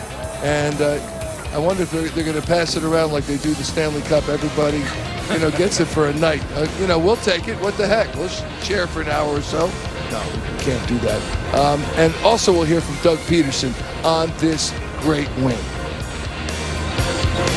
Where can you find over 500 quality pre-owned cars, trucks, and SUVs? ChapmanPreowned.com. All makes and models, many one owner, low mileage, certified with miles of factory warranty remaining. ChapmanPreowned.com. Safety checked, meticulously detailed, and each come with a free Carfax report, so you can buy with complete confidence. ChapmanPreowned.com. Now, more than ever, if our emblem is not on your car or truck, you probably did pay too much. As a financial expert, I tell people, if you want to be successful with your credit, Credit Sesame is the best place to start. Hi, I'm Lynette Calfani-Cox, the money coach. Maybe you want to buy a car, a home, or just remove some financial stress. Credit Sesame can help by providing you a free credit score. Then they'll show you what's impacting your score and suggest a strategy to better manage it. Credit Sesame even recommends lending options that can save you money. Best part? It's 100% free. Get started today at creditsesame.com. Mom, Dad, can we talk? Sure. What's up, son? I can't be your IT guy anymore. What? You guys have Xfinity. You can do this. What's a good Wi-Fi password, Mom? You still have to visit us. I will. No, make that the password. You still have to visit us. That's a good one. Seems a bit long, but okay. Set a memorable Wi-Fi password with Xfinity My Account. One more way Comcast is working to fit into your life, not the other way around. For a limited time at Domino's, large 2-topping pizzas are only $5.99 each when you carry out, which is why we brought in Dale. Dale Lamoureux, Domino's fastest pizza box forward. Because when you have a $5.99 carry-out deal this amazing, the last thing you want to do is run out of boxes. Because no box, no carry-out. This week only, carry out large 2-topping pizzas for just $5.99 each, only at Domino's. The Harlem Globetrotters. This is what it looks like. This is what it sounds like. This is what it feels like. when an amazing moment becomes an unforgettable memory. The Harlem Globetrotters Live. Together, we'll make memories they'll treasure forever. Playing Wells Fargo Center Sunday, March 4th at 12 and 5 p.m. For tickets, visit the box office or log on to wellsfargocenterphilly.com. Always be faster than the boys. Here you go, Michaela. Done.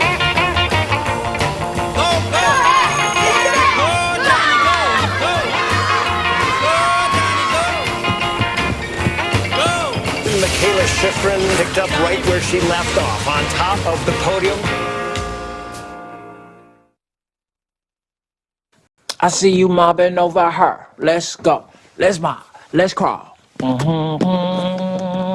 Let's crawl. Let's crawl. Hey, yo, we mobbing. Come on, girl. Let's crawl. Hey, yo, let's crawl. Hey, yo, let's crawl. Hey, let's crawl. Hey, yo, let's crawl. Oh my God. No.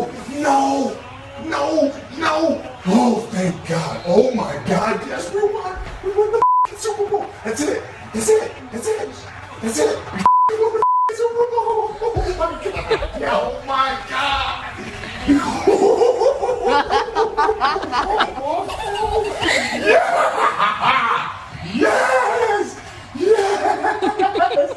Oh my God.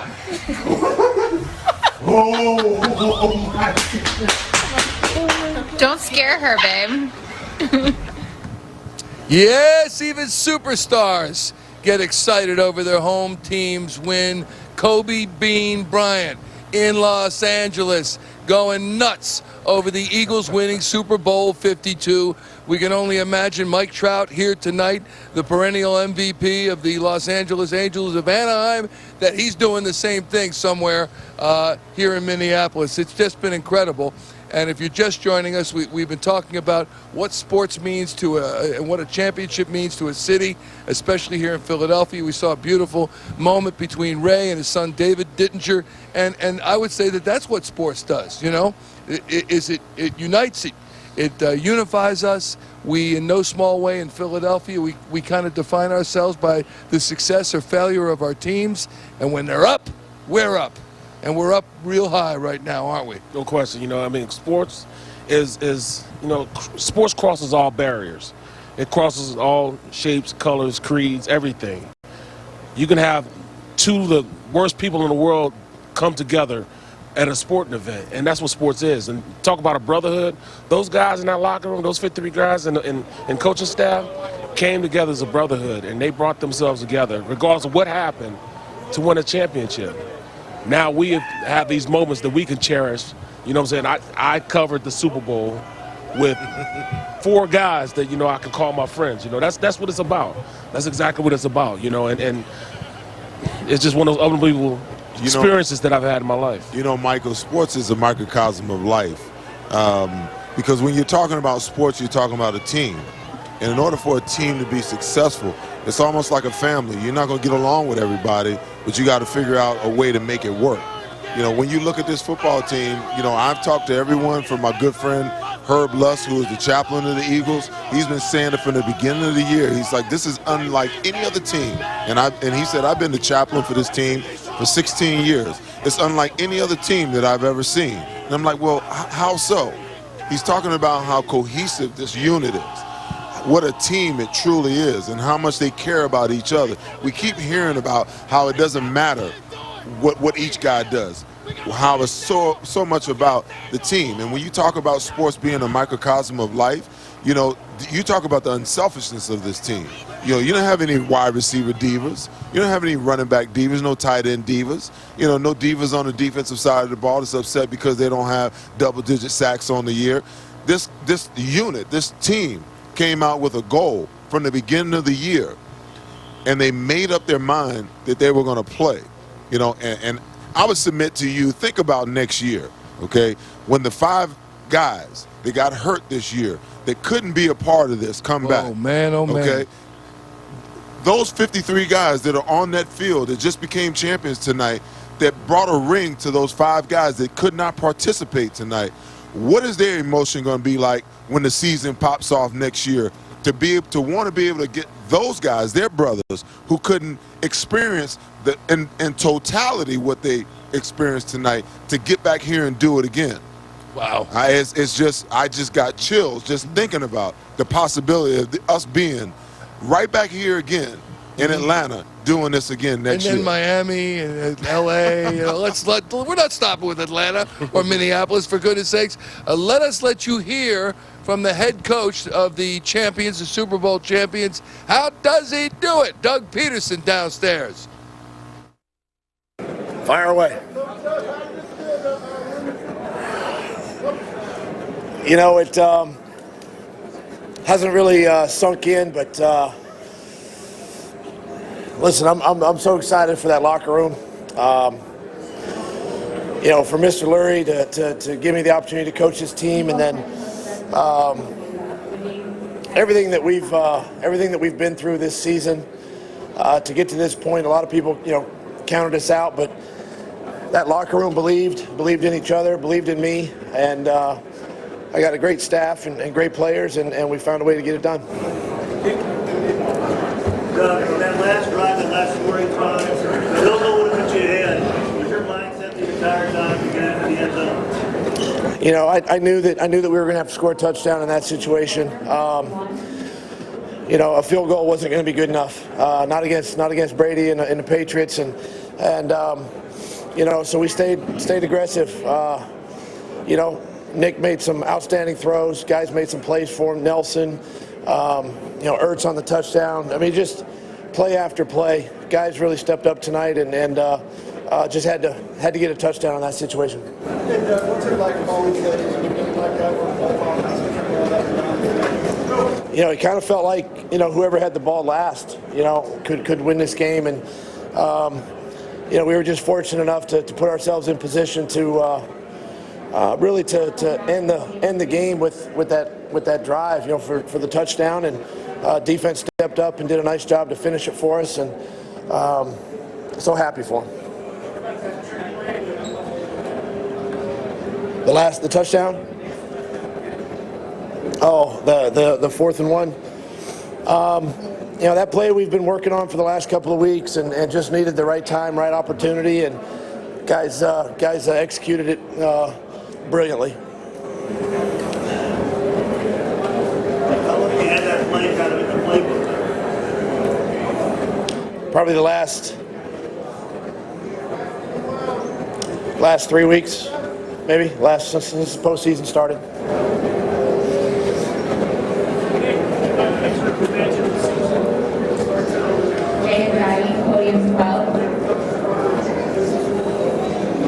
Yeah, I'm so happy for Nick. You know, a lot of people, a lot like this football team, a lot of people counted him out and didn't think he could get it done. And, you know, I believed in him, the staff believed in him, the players believed in him. We just needed time. We needed time together to work out some things. And you know, this whole postseason, Nick has shown exactly who he is and what he can do and what he's capable of doing. He's well deserved of the honor, but I know that he would give credit where credit's due, and he had a lot of playmakers tonight make plays for him on both sides of the ball.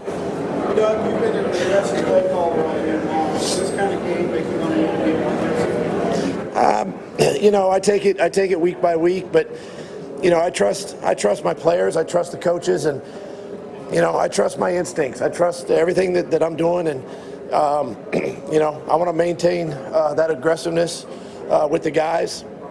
And you know, in games like this against a great opponent, you got to make those tough decisions that way, and keep yourself aggressive. Doug Peterson, whom in 2016 was hired after Chip Kelly was cast aside. So Andy Reid, 2012, last season wasn't working anymore. Chip Kelly, he was the wonderkind. He was going to come in and he was going to revamp this franchise, and we're going to run, and we're going to no-huddle our way to a Super Bowl. Didn't happen. In fact, he got fired with one game remaining in the 2015 season, And then Doug Peterson comes in. And the amazing part about this is, let's be honest, and I think Howie Roseman would, if he were speaking privately, he was not their first choice. I don't know what they said to themselves when they hired Doug. Saying, he played here, I hope it works. Coached here, let's give it a shot. I don't know what they must have said. But the fact of the matter is, whether they knew he was their second choice, whether they knew he's going to be as good as he has become, it's worked out, and then some. I've got some theories. Seth, Joyner. I just believe that, Jeffrey Lurie, in my opinion, after experiencing what they experienced with Chip Kelly, I believe that he longed for the stability that Andy Reid brought to this organization, and knowing that Doug was brought up by Andy Reid, that he could get a similar stability out of Doug Peterson. Okay. With Howie back at the helm, accountability at the top of the charts, emotional intelligence at the top of the chart, and a mandate to go and find a football guy in Joe Douglas to help Howie Roseman rebuild this team. I think they knew exactly what they wanted. We all doubted whether Doug Peterson was actually ready for this job, but the good thing that they did, they hired a Jim Schwartz to come in and run the defense, a proven defensive coordinator. All the parts that were around Doug and Frank Reich and John DeFilippo and the special teams guru and Dave Phipp.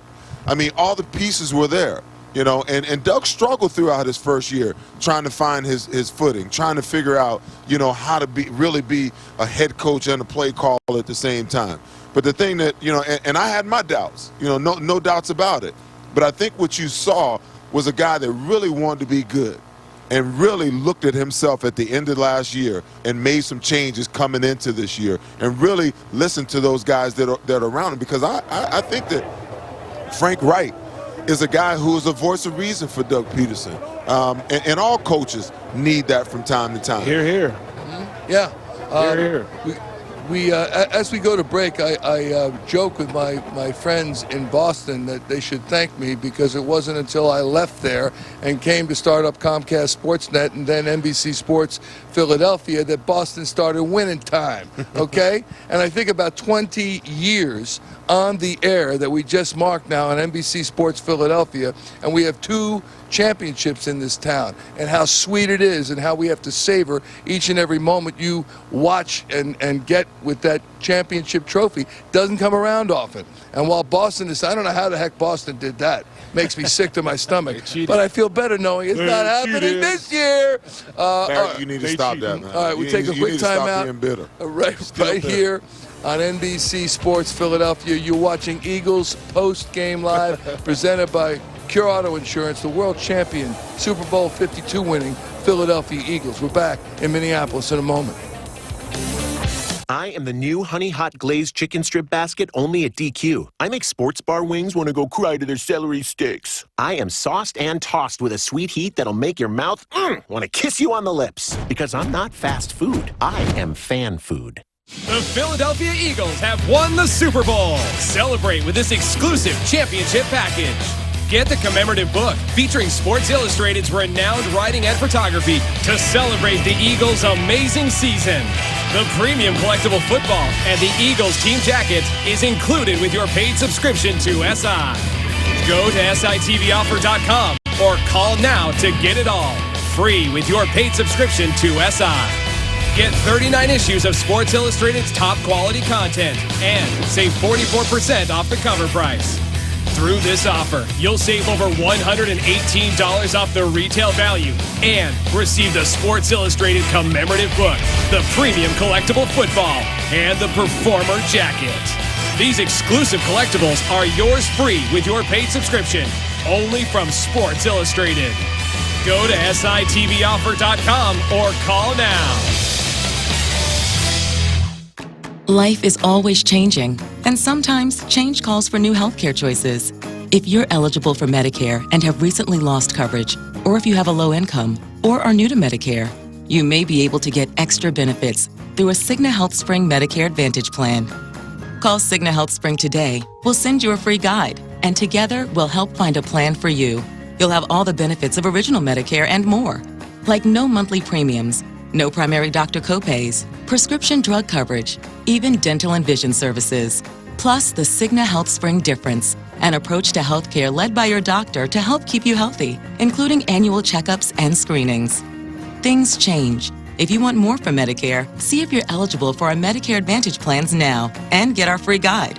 Don't wait. Call 1-866-618-1762. That's 1-866-618-1762. Cigna Health Spring. Together all the way. This is food made to sit down for. Slow down for. Put the phone away and use a knife and fork for.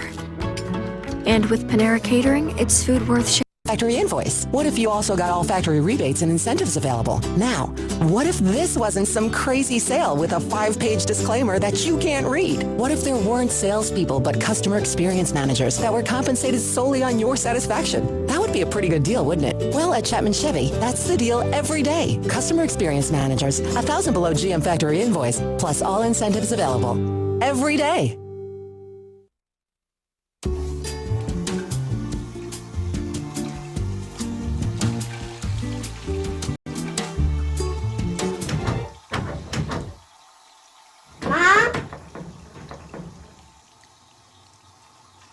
It's Dad.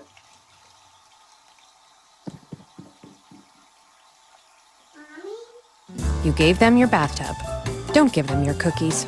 Pepperidge Farm Milano. Save something for yourself. On NBC. You are looking live at the streets of Philadelphia. All of a joy after, I almost said a blaze, and I didn't want to go there. It was just metaphorically speaking. And everybody is having a great time, as you can imagine. And I just want to let you know, because we can't bring you this visual, but we had our pregame program on a set outside the stadium. It was glassed and closed. Maybe you saw it. Well, our Boston counterparts are there right now, and they are getting crushed by Eagles fans. Security left. They're pounding at Charlie Weiss's like, let me As they should. Yeah. As it's a they thing should. of beauty. As they should. They were being very pompous. They weren't even giving us any credit for having a chance of having a chance. Right. For goodness sakes. All right. Danny Pommels on the pregame program this morning. You spoke so beautifully of your dad and your family, tearfully so. In fact, it got me and many of us choked up. I don't know what your emotions were. Well, it just was great. But that's what sports does, though. That's the beauty of it. That's the beauty of it. So what were your thoughts as the seconds ticked off? And then show us a highlight, too, would you? I'm trying to keep it together here because I'm looking at the celebration from the people in the street. I feel exactly the same way. And we're all dressed up, Natalie dressed, because this is a celebration. Michael, we had champagne earlier because the Eagles, after 52 years, have won the Super Bowl. All right, let's have a look. To Minnesota we go. The Eagles storming onto the field, led by guess who, number 91, Fletcher Cox, among others. Meanwhile, the 4-time Super Bowl MVP, Tom Brady, leading the Evil Empire into the fray. Eagles lost the toss and received the opening kickoff and put together a nice drive. A couple of third down conversions, including this one to Torrey Smith, where he pins the rock against his helmet. The drive would stall in the red zone, so the Eagles have to settle for a field goal. The Patriots respond by zipping down the field themselves. Brady surgical by the goal line, but the Eagles with an answer. Jalen Mills, the Green Goblin, breaks up the pass intended for Rob Gronkowski. Patriots settle for a field goal. We're tied at 3, but the Eagles stay aggressive. Doug Peterson known for that this season. Nick Foles taking a shot deep. Alshon Jeffrey in single coverage. Touchdown. Jeffrey rips it away from former Eagle Eric Rowe. Huge pitch and catch by the Birds offense. Jake Elliott will miss the extra point, so just a 9-3 lead for the Birds. So we go to the second quarter. Same score. Patriots with the ball, and here comes the trickery. You knew they would have something up their sleeve. A double reverse pass. Tom Brady wide open, but it hits him in the worst place, his hands. Danny Amendola puts it on the money. Would have been a first down. The Patriots turn it over on downs. Following Eagles drive, precision. The Birds take it into Patriots territory, and it's LeGarrette Blount showing some want to. Mauls his former team for a 21-yard touchdown. He had 90 yards on 14 carries, his 11th career postseason touchdown. The two-point conversion failed. It's 15-3 Eagles. After the Patriots finally found the end zone to get within 3, Eagles on 4th and goal with some tomfoolery of their own. Former college QB Trey Burton hits a wide-open Nick Foles in the end zone for 6. Peterson showing some serious onions. Eagles head into the half up 10. This is a Patriots team of adjustments, and the Pats wasted little time cutting into the Eagles' lead after a quiet first half. Rob Gronkowski with 4 catches, including this one for Brady's first TD of the game. Pats within 3. So the Eagles need to respond, and just outside the red zone on 3rd down, Nick Foles uncorks a dime into the end zone. What a pass to Corey Clement. Beautiful between defenders for 6, but wait a minute. This one went to an extensive review. NFL still deciding what constitutes a catch. The ruling goes in the Eagles' favor, though. Call stands, Birds in front by 10, 3 touchdowns, 373 yards passing for Foles. But again, Patriots come back like some bad tuna. New England goes right down the field. Brady to Chris Hogan, wide open like a kid's mouth at the dentist. Brady 505 yards passing, 3 TDs. Eagles still leading, but clearly Brady in rhythm. 4th quarter after an Eagles field goal pushes it to 6. Patriots do it again like Sidney Poitier. Brady to Gronkowski. Money. Ronald Darby just a lamb for the slaughter. Patriots take their first lead, 33-32. Eagles playing from behind for the first time all game, and in a huge spot with just under 6 minutes to go. 4th and short. Foles to Zach Ertz keeps the chains moving, and they move the ball down the field. 14th play of the drive. Foles to Ertz. He lunges into the end zone for the touchdown and breaks the plane. But wait a minute. This one a lengthy review as well. Ertz looks kind of squirrely, but the touchdown was confirmed. They missed the 2-point conversion. An excited Ertz family enjoys the Eagles' 38-33 advantage. So Brady, just over 2 minutes left. I feel like I've seen this movie before, but on the second play of the drive, the Eagles defense finally gets there. Brandon Graham with the strip sack. Derek Barnett, the rookie, recovering. The only sack of the game by either team. Eagles finally get the turnover they desperately need. They extend the lead to 8 on another field goal. Brady, though, still some time to work with. His team in position for a Hail Mary. After avoiding Graham, he heaves it downfield, targets Gronkowski, but not this time. A jungle of hands touch it, but it finally falls to the ground. And let the celebration officially begin. The Eagles win Super Bowl 52, 41-33. Nick Foles named MVP. Yes! Yes! E-A-G-L-E-S, Eagles! It feels so good. Yeah, DP!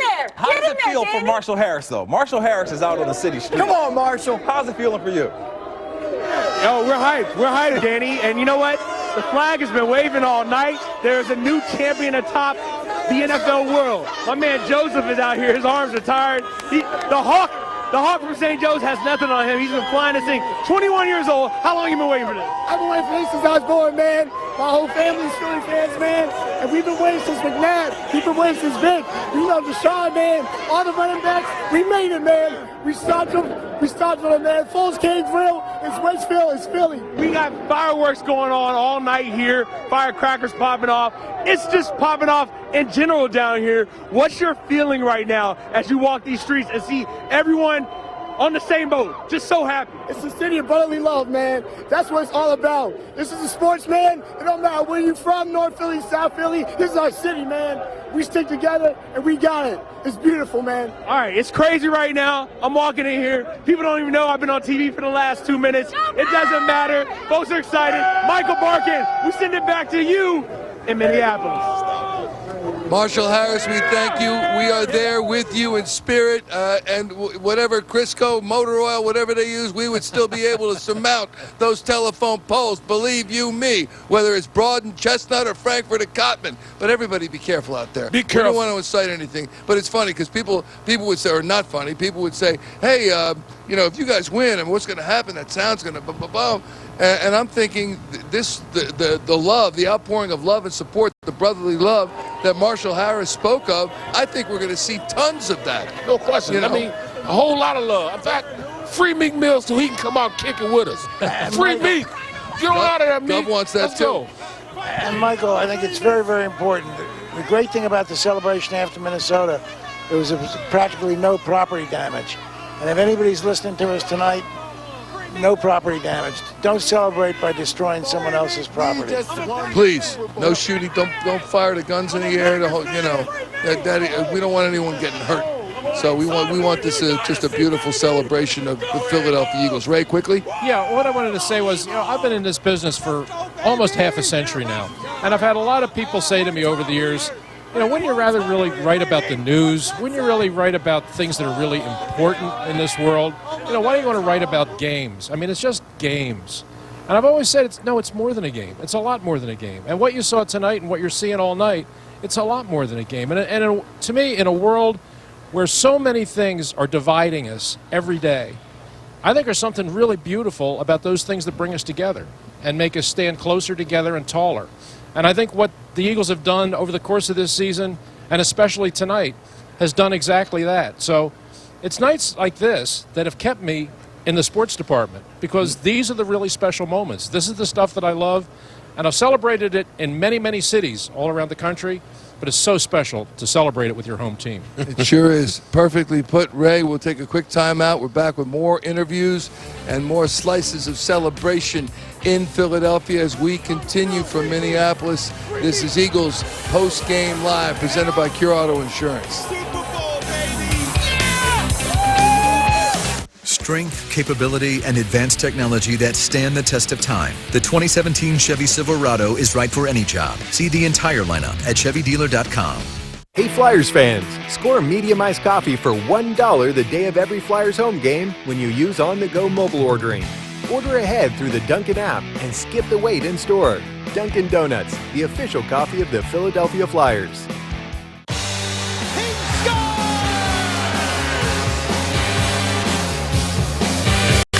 In the air, the long center field. He's done it again.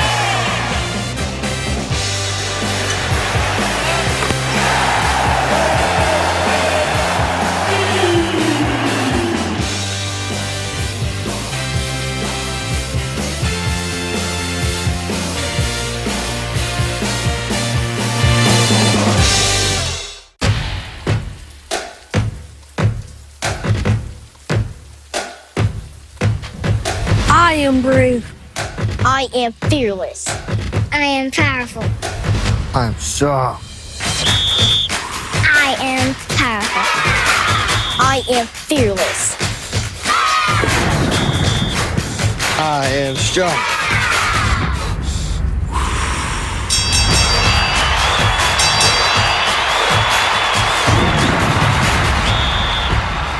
And I am able because of Shriners Hospitals for Children and you. These inspirational moments are only possible because of Shriners Hospitals for Children. And the caring support of people just like you. For over 95 years, this life-changing care has impacted more than 1.3 million kids regardless of their family's ability to pay. And I am one of those kids. Go online right now to loveshriners.org and join the thousands of other caring people who are sending their love to the rescue. Because of your support, I am going further. I am running faster. I am succeeding. But we cannot do it without you. This is your moment to make a difference. When you give today, we'll send you this adorable Love to the Rescue blanket as a thank you and a reminder of the love you gave to a kid just like me. Whether you're a long-time donor or today is your first gift, I am so grateful for generous people like you. Thank you. Thank you. Thank you. Thank you for giving. Please call or go online to give. Hey, this is Alec. You just saw a great story about us kids at Shriners Hospitals for Children. Would you consider writing down the information on your screen so that you can give today? When you go online to loveshriners.org or call to make your gift, you're showing you care. Thank you for giving. Marvel Universe Live. See the greatest Marvel superheroes, including Spider-Man, Iron Man, Captain America, Black Widow, Hulk, Guardians of the Galaxy, and more. Don't miss a single moment of epic action and non-stop excitement. It's the ultimate family experience. Marvel Universe Live. See it live at Wells Fargo Center February 16th through 19th. For tickets, visit wellsfargocenterphilly.com. Get your tickets today. Your friend orders a Friday sirloin steak and big ribs. You one-up him with the steak, but add a steak. Figuring steak and steak trumps ribs and steak. But does it? 2 meats, 2 sides, $14.99. Get it here or get it to go. Hey, are we done? Yes! We done, baby! I'm so happy for every single one of you coaches, players, Mr. Lawrence, organization for everything you guys have put yourself through from day one OTAs to the injuries battling through the adversity this season. Guys, I can't tell you how happy I am. World I really champions. am. You're world champions, man. World champions, You're world bro. champions. Just look around. Just look around, okay? Hey, this is what you guys have done, right? This is what you've accomplished. You know, you guys get on me a lot about, you know, dress code and the way we practice and doing things. And well, guess what? It's for this moment right here. It was worth it. For this moment. It's the discipline that it takes, okay? To win this game. And this is a team game, okay? We said before, an individual can make a difference, but a team makes a miracle. And tonight, guys, tonight, you did it. You did it against a fine football team. When you're asked, you're complimentary, but at the same time, we are going to party.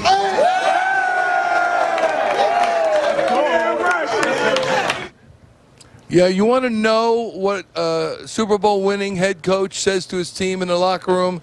You just saw it. That was Doug Peterson addressing the troops, and it's so special to see how they battled for one another, how they came together, how they put team ahead of self. And as I watched Darryl Green, and as you know, a stinking Redskin, for goodness sakes, but a great cornerback and Hall of Famer, as he came down the aisle with the Lombardi Trophy, and to see what it meant to those players, many of whom were in tears, to see the kisses planted on that trophy, on that football, on that trophy, told you what the moment meant to all of them. It was so special, all the way down. Photos with it, babies being held next to it, and that's something that they will have forever. Or at least until Atlanta when they win again. So too much? A little too? Okay. No. But Ray, right? Yeah, Barrett? Absolutely. I mean, we're talking about, I still remember when that final gun went off, the fat lady started singing, and I started making confetti angels out there on the field. I mean, having my family with me, just being out there, knowing that I was the best player in the world, a world champion. Wait, Barrett, you were on your back making confetti angels? In fact, yes. You know how much confetti that is? Is there tape of that? Yes, yes, there is. That's a lot of confetti. You know what I'm saying? Because it was a lot of winning. I know, it's a lot of winning. In the world. They use that confetti to celebrate here. That's how much confetti it was. But Ray, again, when you saw that parade, and I may stand corrected because I talked about the Lombardi Trophy, how the Lombardi Trophy should be commensurate with the greatest sport in the world, the National Football League and the Philadelphia Eagles, and how it should be carried down like in two hands, or it should be some solid like the world. Should need to carry it with two hands. But in watching Darryl Green and seeing how those players reacted, I'm good. No, I think it's a beautiful way of celebrating it, and it is funny that a lot of people, when Jeffrey Lurie hired Doug Peterson, the press conference when he hired him, when Jeffrey started talking about emotional intelligence as one of the criteria that he was looking for in a head coach, to be fair, there was a lot of eye rolling and people saying, come on, what's this emotional intelligence stuff? What's that have to do with anything? Well, I think this season is proof that it had a lot.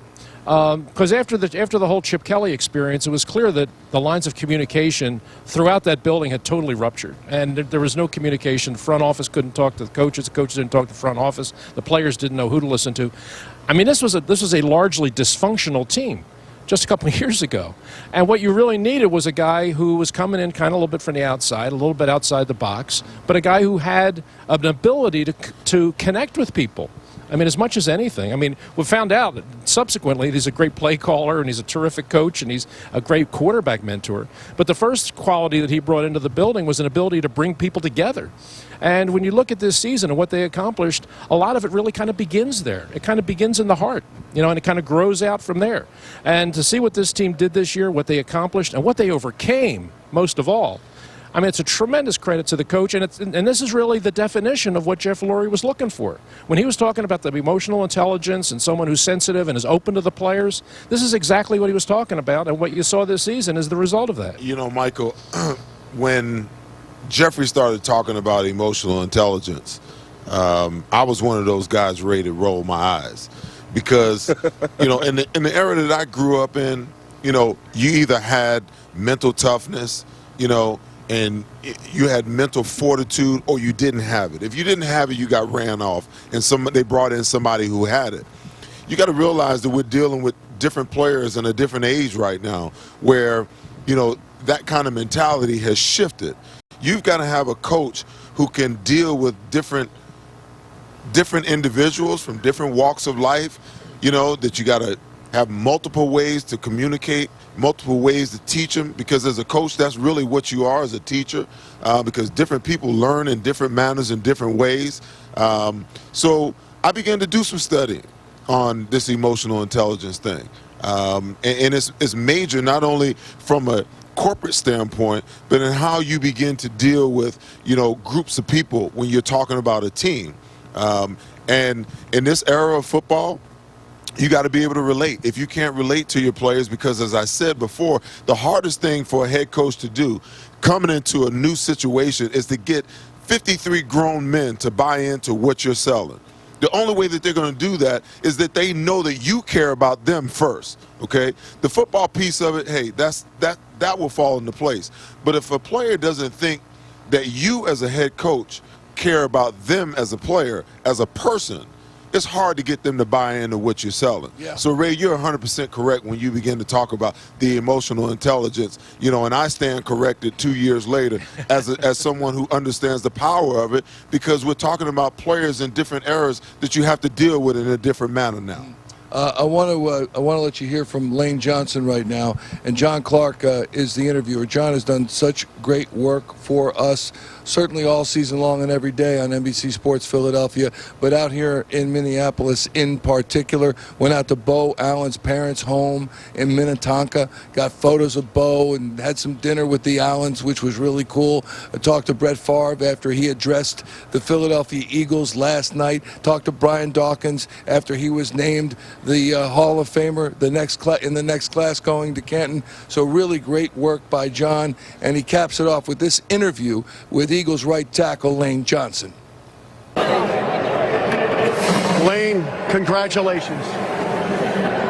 Man, it was a up and down game to the last minute, but it's really about the city of Philadelphia. They've been waiting for this a long time. Especially against this opponent, I wanted to get it done. So it's done. It'll be there forever now. Underdogs no more, right? Underdogs no more. Top dogs. Lane, you even talked about you knew the number since 1960. You knew that date. How much did it mean to this team to bring this city, as Jeffrey said, everything they've ever wanted? I wanted to beat this team, especially. I see a lot of arrogance from this team who thinks they can't get beat. So, no disrespect to them. I wanted this for Mr. Lurie. I wanted it for Howie. I wanted it for Joe Douglas. I wanted it for all those guys that made it happen, and all my teammates. How about for you? You've had some adversity in your career, obviously. To be able to come back and be one of the best offensive linemen in football and then win it all, how does that feel? I don't want this to be my last one. It feels great. Past the past. I'm going to do everything in my power to keep working and become a better player. So, congratulations. Thank you. Lane, tell me about this band of brothers. John Clark with Lane Johnson. My goodness. And there's still a parade to come. And we're not done yet here in Minneapolis at US Bank Stadium. We'll take a quick timeout on Eagles Postgame Live, presented by Cure Auto Insurance. 41-33. Eagles win Super Bowl 52. The selection, service, and experience we know you expect. Chapman Ford, Chrysler, Jeep, Dodge, Ram, and Horsham, or anytime at ChapmanNewCars.com. Whoa. We got a situation here. I've never seen anything like that. Will you get my phone, please? You're not taking a picture of this. No, I want a video chat with a doctor.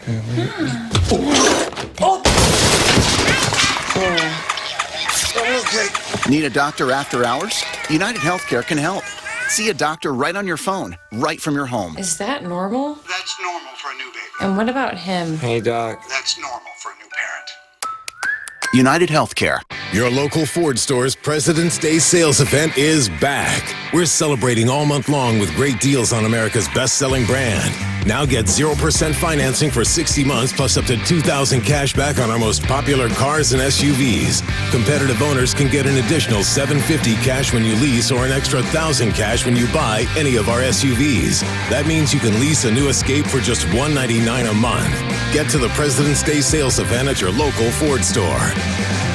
We buy any car, any make, any model, any age, any price from $50 to $100,000. We buy any car, any. At WeBuyAnyCar.com, the gimmicks stop with our ads. Trading in or selling your car is hassle-free with just 3 easy steps. 1, get your free online valuation. 2, drive to your local car buying center. And 3, walk out with your check in as little as 30 minutes. So don't wait. Get your free online valuation now. Find out how much your car's worth at WeBuyAnyCar. Graduation day, a new start. Now you can begin repaying your student loans. Refinance at Credible.com, where people have saved on average $18,000 over the life of their loans. In 2 minutes, you can be pre-qualified for real rates, not ranges, from trusted lenders. Knock 7 years off my payments. Stop paying too much. 2 minutes is all it takes to see how much you could save on your student loans. Visit Credible.com before your next payment is due. Every stitch is a part of me. All these shapes express our devotion to craftsmanship. I want people to feel our passion when they touch it and when they drive it. The Mazda CX-5. Now get the 2017 Mazda CX-5 for 0% APR for 60 months. Big and get great deals on a huge selection of new vehicles during the Ram Truck Month at Vidian. Lease the 2018 Ram 1500 with 0 down for only $199 a month. Vidian Chrysler, Dodge, Jeep, and Rams really do cost less in Newtown Square. And that's why I've gotten my last 3 Rams from Vidian. On Westchester Pike in Newtown Square and online 24/7 at Vidian.com. I love this truck, and I love being part of the Vidian. Click the on-demand button for the hottest new releases on Fios without ever leaving the couch. Here's what's new. If I lose, I never get to do this again. You are not winning this. How does a hometown hero stay on top from Disney and Pixar? I am. That is great self-motivation. Did you come up with that? Cars 3, rated G. The beach ate me. Click the on-demand button on your remote and get the latest new releases everyone's looking for.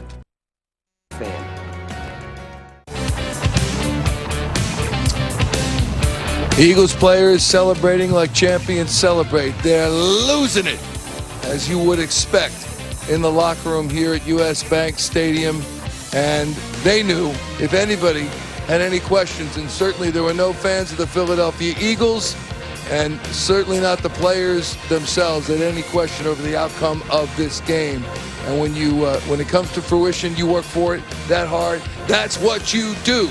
All right, 2-point conversion. Presented by our friends at Bradford White Water Heaters, items that, according to Ray, would make a difference in this game. Ray, the big TOP, the big top. And they did do that. They got the time of possession. They got a pretty big edge on the Patriots there. And we said a key to this game was limiting Brady's possessions, limiting his opportunities. He still threw for 500 yards, but it wasn't enough to win the game. So, as usually happens in big games and in the postseason, time of possession, very important. And then James White, limited, White out. Yeah, well, James White was a guy that really worried me in this game, and he is a dangerous player, both running and receiving. He had his opportunities. He did score a touchdown, but the Eagles managed to keep him enough under control that he didn't take the game totally over. But we've seen him do that in the past. 14 catches in last year's Super Bowl, 3 touchdowns. He's a man you had to beware of. Let's go downstairs one last time to our friend and colleague Derek Gunn, who will add his last thoughts about this huge win, a city-defining win by the Philadelphia Eagles. Of course, we'll see him at the parade. But Gunner, can you even put this into perspective for us? Michael, here's the way I see it, and I've seen this in all the years that I've covered football before. When everything else is in doubt, just believe in yourselves. And this was a group of guys that rallied around their own cause. This was a group of guys who watched quality players, future Hall of Fame type players, franchise players fall by the wayside. And yet they never buckle. They never gave up. 53 men can do a lot of great things when they put their minds and their hearts and their physical and mental abilities to it. What a story this has been. It all started back in April. It began with Howie Roseman and Joe Douglas finding the necessary pieces along the way to build this thing into what we hoped would be something special. We wanted to believe it, but we've seen too many Eagles teams in the past break a lot of people's hearts. And finally, after a lot of heartbreak, a lot of misery, a lot of frustration, it finally all came together for this team in 2017, Michael. It sure did, Gunner. And it's been amazing watching your reportage every step of the way, as it has been for the past 20 years on NBC Sports Philadelphia. Awesome job, as always, my friend. We'll see you in a little bit. Certainly look forward to your coverage of the parade. Derek Gunn downstairs on the field. You know it. Thank you. Standout stars, aside from Derek Gunn, presented by Temple University. And these are players that we thought would make a difference in a big Super Bowl 52 win by the Philadelphia Eagles over the New England Patriots. Let's see. Barrett, who did you have? I had Timmy Jernigan, and I'm telling you right now. I'm sorry, did he play? I'm going to come back next year. I'm not picking a standout star because I'm like the kiss of death. I mean, honestly, I didn't even come close all year to getting a standout star right. In fact, I've only put voodoo on them, and they don't even show up in the game. So I'm not doing it next year. That's why you picked Timmy Jernigan. Exactly right. He should have picked Brady. My fault, dog. My fault, man. The way that works. Timmy is my fault, man. It's my fault. Ray, you went with Nelson Aguilar? I had Nelson Aguilar. Mm-hmm. Well, Nelson Aguilar, for goodness sakes, you look up what he did. 9 catches, 84 yards, 9.3 yards per catch, and 9 rushing yards. And a couple of real big ones. A couple of real big third down catches kept that drive alive. Mm-hmm. Seth? I went with Fletcher Cox. I just felt like, he had to have a big game for this team in order for them to be able to control Brady. Obviously, we didn't get Brady under control at all. Thank God we had an offense that was able to keep pace and get a lead in the first half and then keep pace throughout the second half. But, it's a team effort. And this football team all year long, when the offense is sputtered, the defense has picked them up. When the offense has sputtered, the defense has been able to pick them up at the other end of the spectrum, and the special teams has been there along the way to kind of smooth it out. And in my opinion, that's what team is really all about. The defense wasn't at the top of his game tonight, but the offense, boy, were they on top of their game until the defense could finally get it right in the fourth quarter. Although I did select Malcolm Jenkins as we go to the Gov for Rendell rules at Jenkins with 4 tackles and a pass defense. I thought he acquitted himself quite nicely. Why did you get my guy's stats? Mm-hmm. Your guy's stats. Let me see. Go hang on. Go ahead, Gov. They're not here. Gov. Congratulations, Ray. I'm one tackle, now. Tackle, and 2 QB hits for Fletcher Cox. Easy one. Ray wins this one, and Ray wins for the year. Yes, he does. Seth a respectable second. Michael not so respectable. Where are your notes to even confirm this? Zero. Where's your notes to confirm this, Gov? Ray. They're in Ray's legal pad. Yeah, okay. Mm-hmm. So we're just gonna go with that. I went off. I have been keeping score. I'm gonna have my own notes next year. I'm sure you will. As we take another timeout, and by the way, I believe we're going to 2 Eastern. 2 or 3 Eastern. It's a telethon. It's an Eagles championship. Hey, no? If we're ever going to do it, tonight's the night, Mike. Tonight is the night, but Ray, it would be you and me. We don't want to deprive the fans of anything. And we can think about it. As we go to break, more shots of the Eagles celebrating in their champions locker room here in Minneapolis.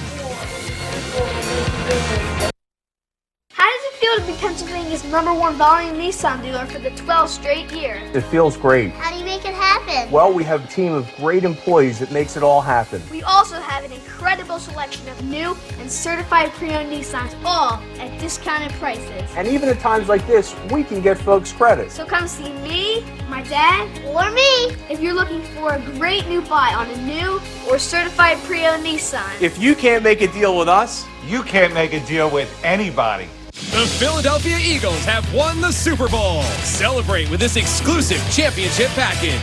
Get the commemorative book featuring Sports Illustrated's renowned writing and photography to celebrate the Eagles' amazing season. The premium collectible football and the Eagles team jacket is included with your paid subscription to SI. Go to SITVoffer.com or call now to get it all. Free with your paid subscription to SI. Get 39 issues of Sports Illustrated's top quality content and save 44% off the cover price. Through this offer, you'll save over $118 off the retail value and receive the Sports Illustrated commemorative book, the premium collectible football, and the Performer jacket. These exclusive collectibles are yours free with your paid subscription, only from Sports Illustrated. Go to SITVoffer.com or call now. Everybody has sunglasses, but most sunglasses make things darker and are useless when it comes to blinding glare. Not these. Nick Bolton here with the latest from Bell & Howell. We call them tack glasses. Inspired by the sunglasses worn by our heroes in uniform, tack glasses can do things no ordinary sunglasses can do, like block blinding glare so well, invisible objects suddenly become visible.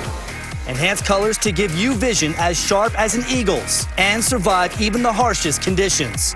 Look, ordinary sunglasses just make things darker, which could be deadly in a tactical situation. But tack glasses improve optical clarity, so you can see clearly even in low light. If you've never seen how this light filtering technology works, check this out. Nothing to see, right? But look again as we hold up our tack glasses.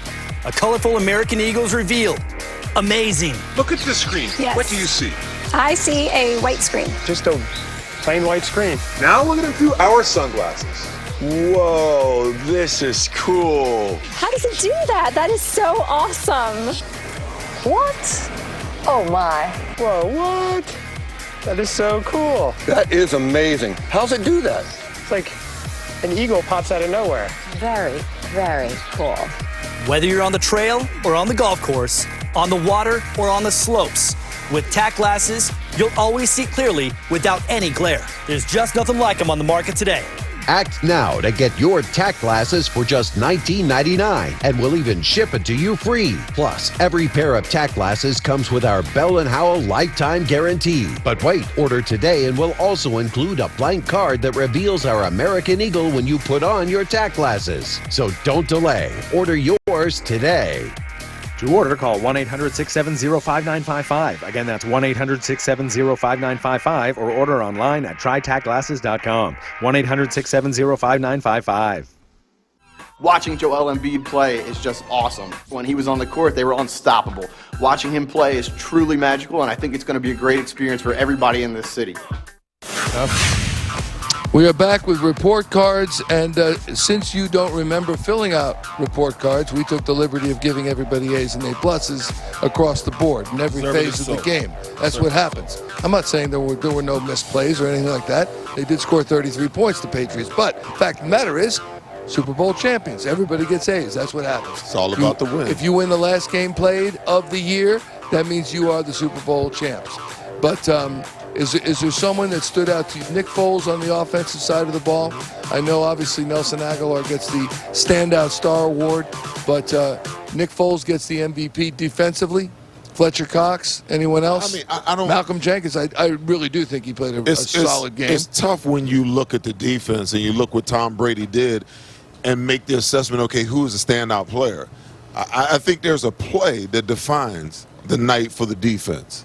You know, the strip sack by Brandon Graham was the icing because, you know, Tom Brady is in his wheelhouse. He's right where he normally is in a game of this magnitude, being down by 1 point or down by, I think it was 5 or 6 points, with the ability to drive down and take the lead and win the Super Bowl again. And Brandon Graham gets the strip sack. The young buck, Derek Barnett, you know, gets the recovery. And then we run some time off the clock, we get a field goal, we go up by 8. That's major. That's major because I'm sure America, not only Philadelphia, but America was watching this unfold before their very eyes and said, oh my God, Tom Brady's about to do it again. And Brandon Graham said, no, you're not. Yeah, Guess who else said, no, you're not? Me. Anyway, they wouldn't believe me. I'm saying, here it comes. They're all nervous Nellies. They're saying, here's Brady in his wheelhouse. I said, how about the defense comes up? Stop it, Michael. Just the truth. Really? I'm sorry. Listen, there was a guy standing right here. Did he? He was a fan. Oh, you mean a fan right there? A fan sitting right here. He was giving me the business the whole time. Yeah. He was like, what's going to happen now? Oh, I saw it. I said, we're going to turn it over. And he almost lost his lunch right there when Brandon Graham strip sacked him and Barnett picked it up. Yeah, his girlfriend left. Yeah, after that, his girlfriend left out. His girlfriend left out. Said, you know what? You can't. Yeah. His girlfriend left out the cell. Said, "Hey, you don't want to come up here. You need to stay down there." No, he was running. He was bumping his gums. And the old Seth started to resurface a little bit. I was a little salty because we were like on the edge. And so. Yeah. The one I would say we really haven't, I think, said enough good things about the offensive line. I thought the offensive line played absolutely terrific tonight. I think Kelsey, who's had a really good year, might have had his best game tonight. Brooks was really good. Lane Johnson, all the success they had running those cutback plays off the right side. I mean, the right side of the line did great. Big V had a really strong game working against Harrison. And Wisniewski, who's a guy who nobody was even thinking about, completed another good year. I thought tackle to tackle. Well, Nick Foles threw a lot of passes, wasn't sacked one time. I thought the offensive line was really, really good tonight. I just wanted to make sure that we didn't finish up this whole show without giving them their due. Wait a minute. I mean, we had a pick and click in the pregame. Yeah. And y'all all said that you thought that the defensive line's performance was more important than the offensive line's performance. Am I right or am I wrong? No, I think you're right about that. Oh, okay. I was just checking. I got another pick and click for you. Go to NBCSportsPhiladelphia.com/pick and click and answer this one. Have you started thinking about a repeat yet? Yes or no? This time next year, in early February, will we be gathered 1 year hence in hot Atlanta to watch another Eagles Super Bowl win? I think this football team is scratching the surface of how good it can be. Doug Peterson and his creativity on the offensive side of the ball is something to behold. Listen, he called another fabulous game tonight. Some of the things that he pulls out at the most opportune time. From a defensive perspective, how much better are we going to be next year when we get, Sidney Jones as a part of this whole deal? The competition that is going to create in the secondary. How about Jordan Hicks coming back? Jordan Hicks coming back. The 10 to maybe 15% turnover of improvement that this football team is going to see. When you get those 5 guys that I talked about earlier that didn't get a chance to, physically experience the Super Bowl, I think that this team is motivated. And I think that, this coaching staff, I think everybody up here believes that this team can be better with Carson Wentz, for 16 games. And the camaraderie and the togetherness of this team. I just believe that this team is supremely set to do something special for a long time because it's got a nice balance of young guys and middle-aged guys and older guys. And they've learned a lot through this year, and they've learned a lot on this football field about themselves and what they can do as a unit tonight and winning the Super Bowl. What I found amusing is that the Eagles were installed as 5-point, somewhere around 5-point underdogs, and no one outside of their own locker room really believed, and Philadelphia fans believed in their possibility to win the Super Bowl. Halftime hit, I got an alert on my phone. Eagles installed as 3.5-point favorites for the second half. Oh, really? Too late now. Michael. Yeah, hang on one second, Gov. Go ahead. You got a quick one? I got an interview. I bet when they do the predictions for next year, we're not installed as the favorite. You think so? Let's stop the poll real quick. And what do we got, Moles? Mike Mulhern, our producer. 84% yes, thinking about a repeat already. Absolutely. And that's not a bad thing. Here's Malcolm Jenkins in the locker room talking to the team. Hey, every single person in this room is on this, man. It took every dropper, every single one of y'all, bro. And we did it. Despite what anybody said, man. We believe in each other. Every time something came, man, we fought harder. We loved more, bro. We grinded harder. Bro, this is it. And we have more fun doing it than anybody in this fucking room. Say that. Hey, we started on family. We ended on family. 1, 2, 3. And sometimes that's overstated. It's overstated in sports. It's overstated in life. If you're not connected by blood, then you're not family. But the fact is, you don't have to be connected by blood to be family. Family here, family working all week long here in Minneapolis, and certainly in the Eagles locker room, 53-plus coaching staff and trainers, etc., that are family and will be. You know, I'm gonna invoke the late great Fred Shiro, who said prior to that first Stanley Cup win for the Flyers, "Win tonight, walk together forever." And on this night, the Philadelphia Eagles will walk together forever. Gov, quick final thought from you. I think it was great that we beat the Patriots. I think the Eagle fans wanted to beat the best. This is like beating the New York Yankees. We beat the best. We didn't beat the Jacksonville Jaguars. Tom Brady played a great game, and we still beat them. Seth? I'm speechless, man. Ray? I gave you all I got. You know, I'm trying to recharge my energy stores for the parade. Yes, I'm sure by then you'll be, you get a workout and you'll be okay. A couple of workouts. Raymondo, what a night for you. And the Didinger family, David Didinger. Yeah. We saw that embrace. It's been wonderful. I've waited a long time for this, and it's been a wonderful moment. I loved sharing it with my son, and I can't wait to get back home and share it with the rest of Philadelphia. God bless you. Yeah, beautifully put. And this is from a guy who would not sing "Fly Eagles Fly" on a flight out. He was the only one. He wouldn't even hold the darn towel. And then on this night, we see the crack in the veneer. Barrett Brooks. I just want to thank you gentlemen for allowing me to experience this whole season with you guys, debating, coming together, friends. I can't say that. I work with the Gov. I work with Mr. Diddy. I work with, you guys mean a lot to me, and I appreciate that.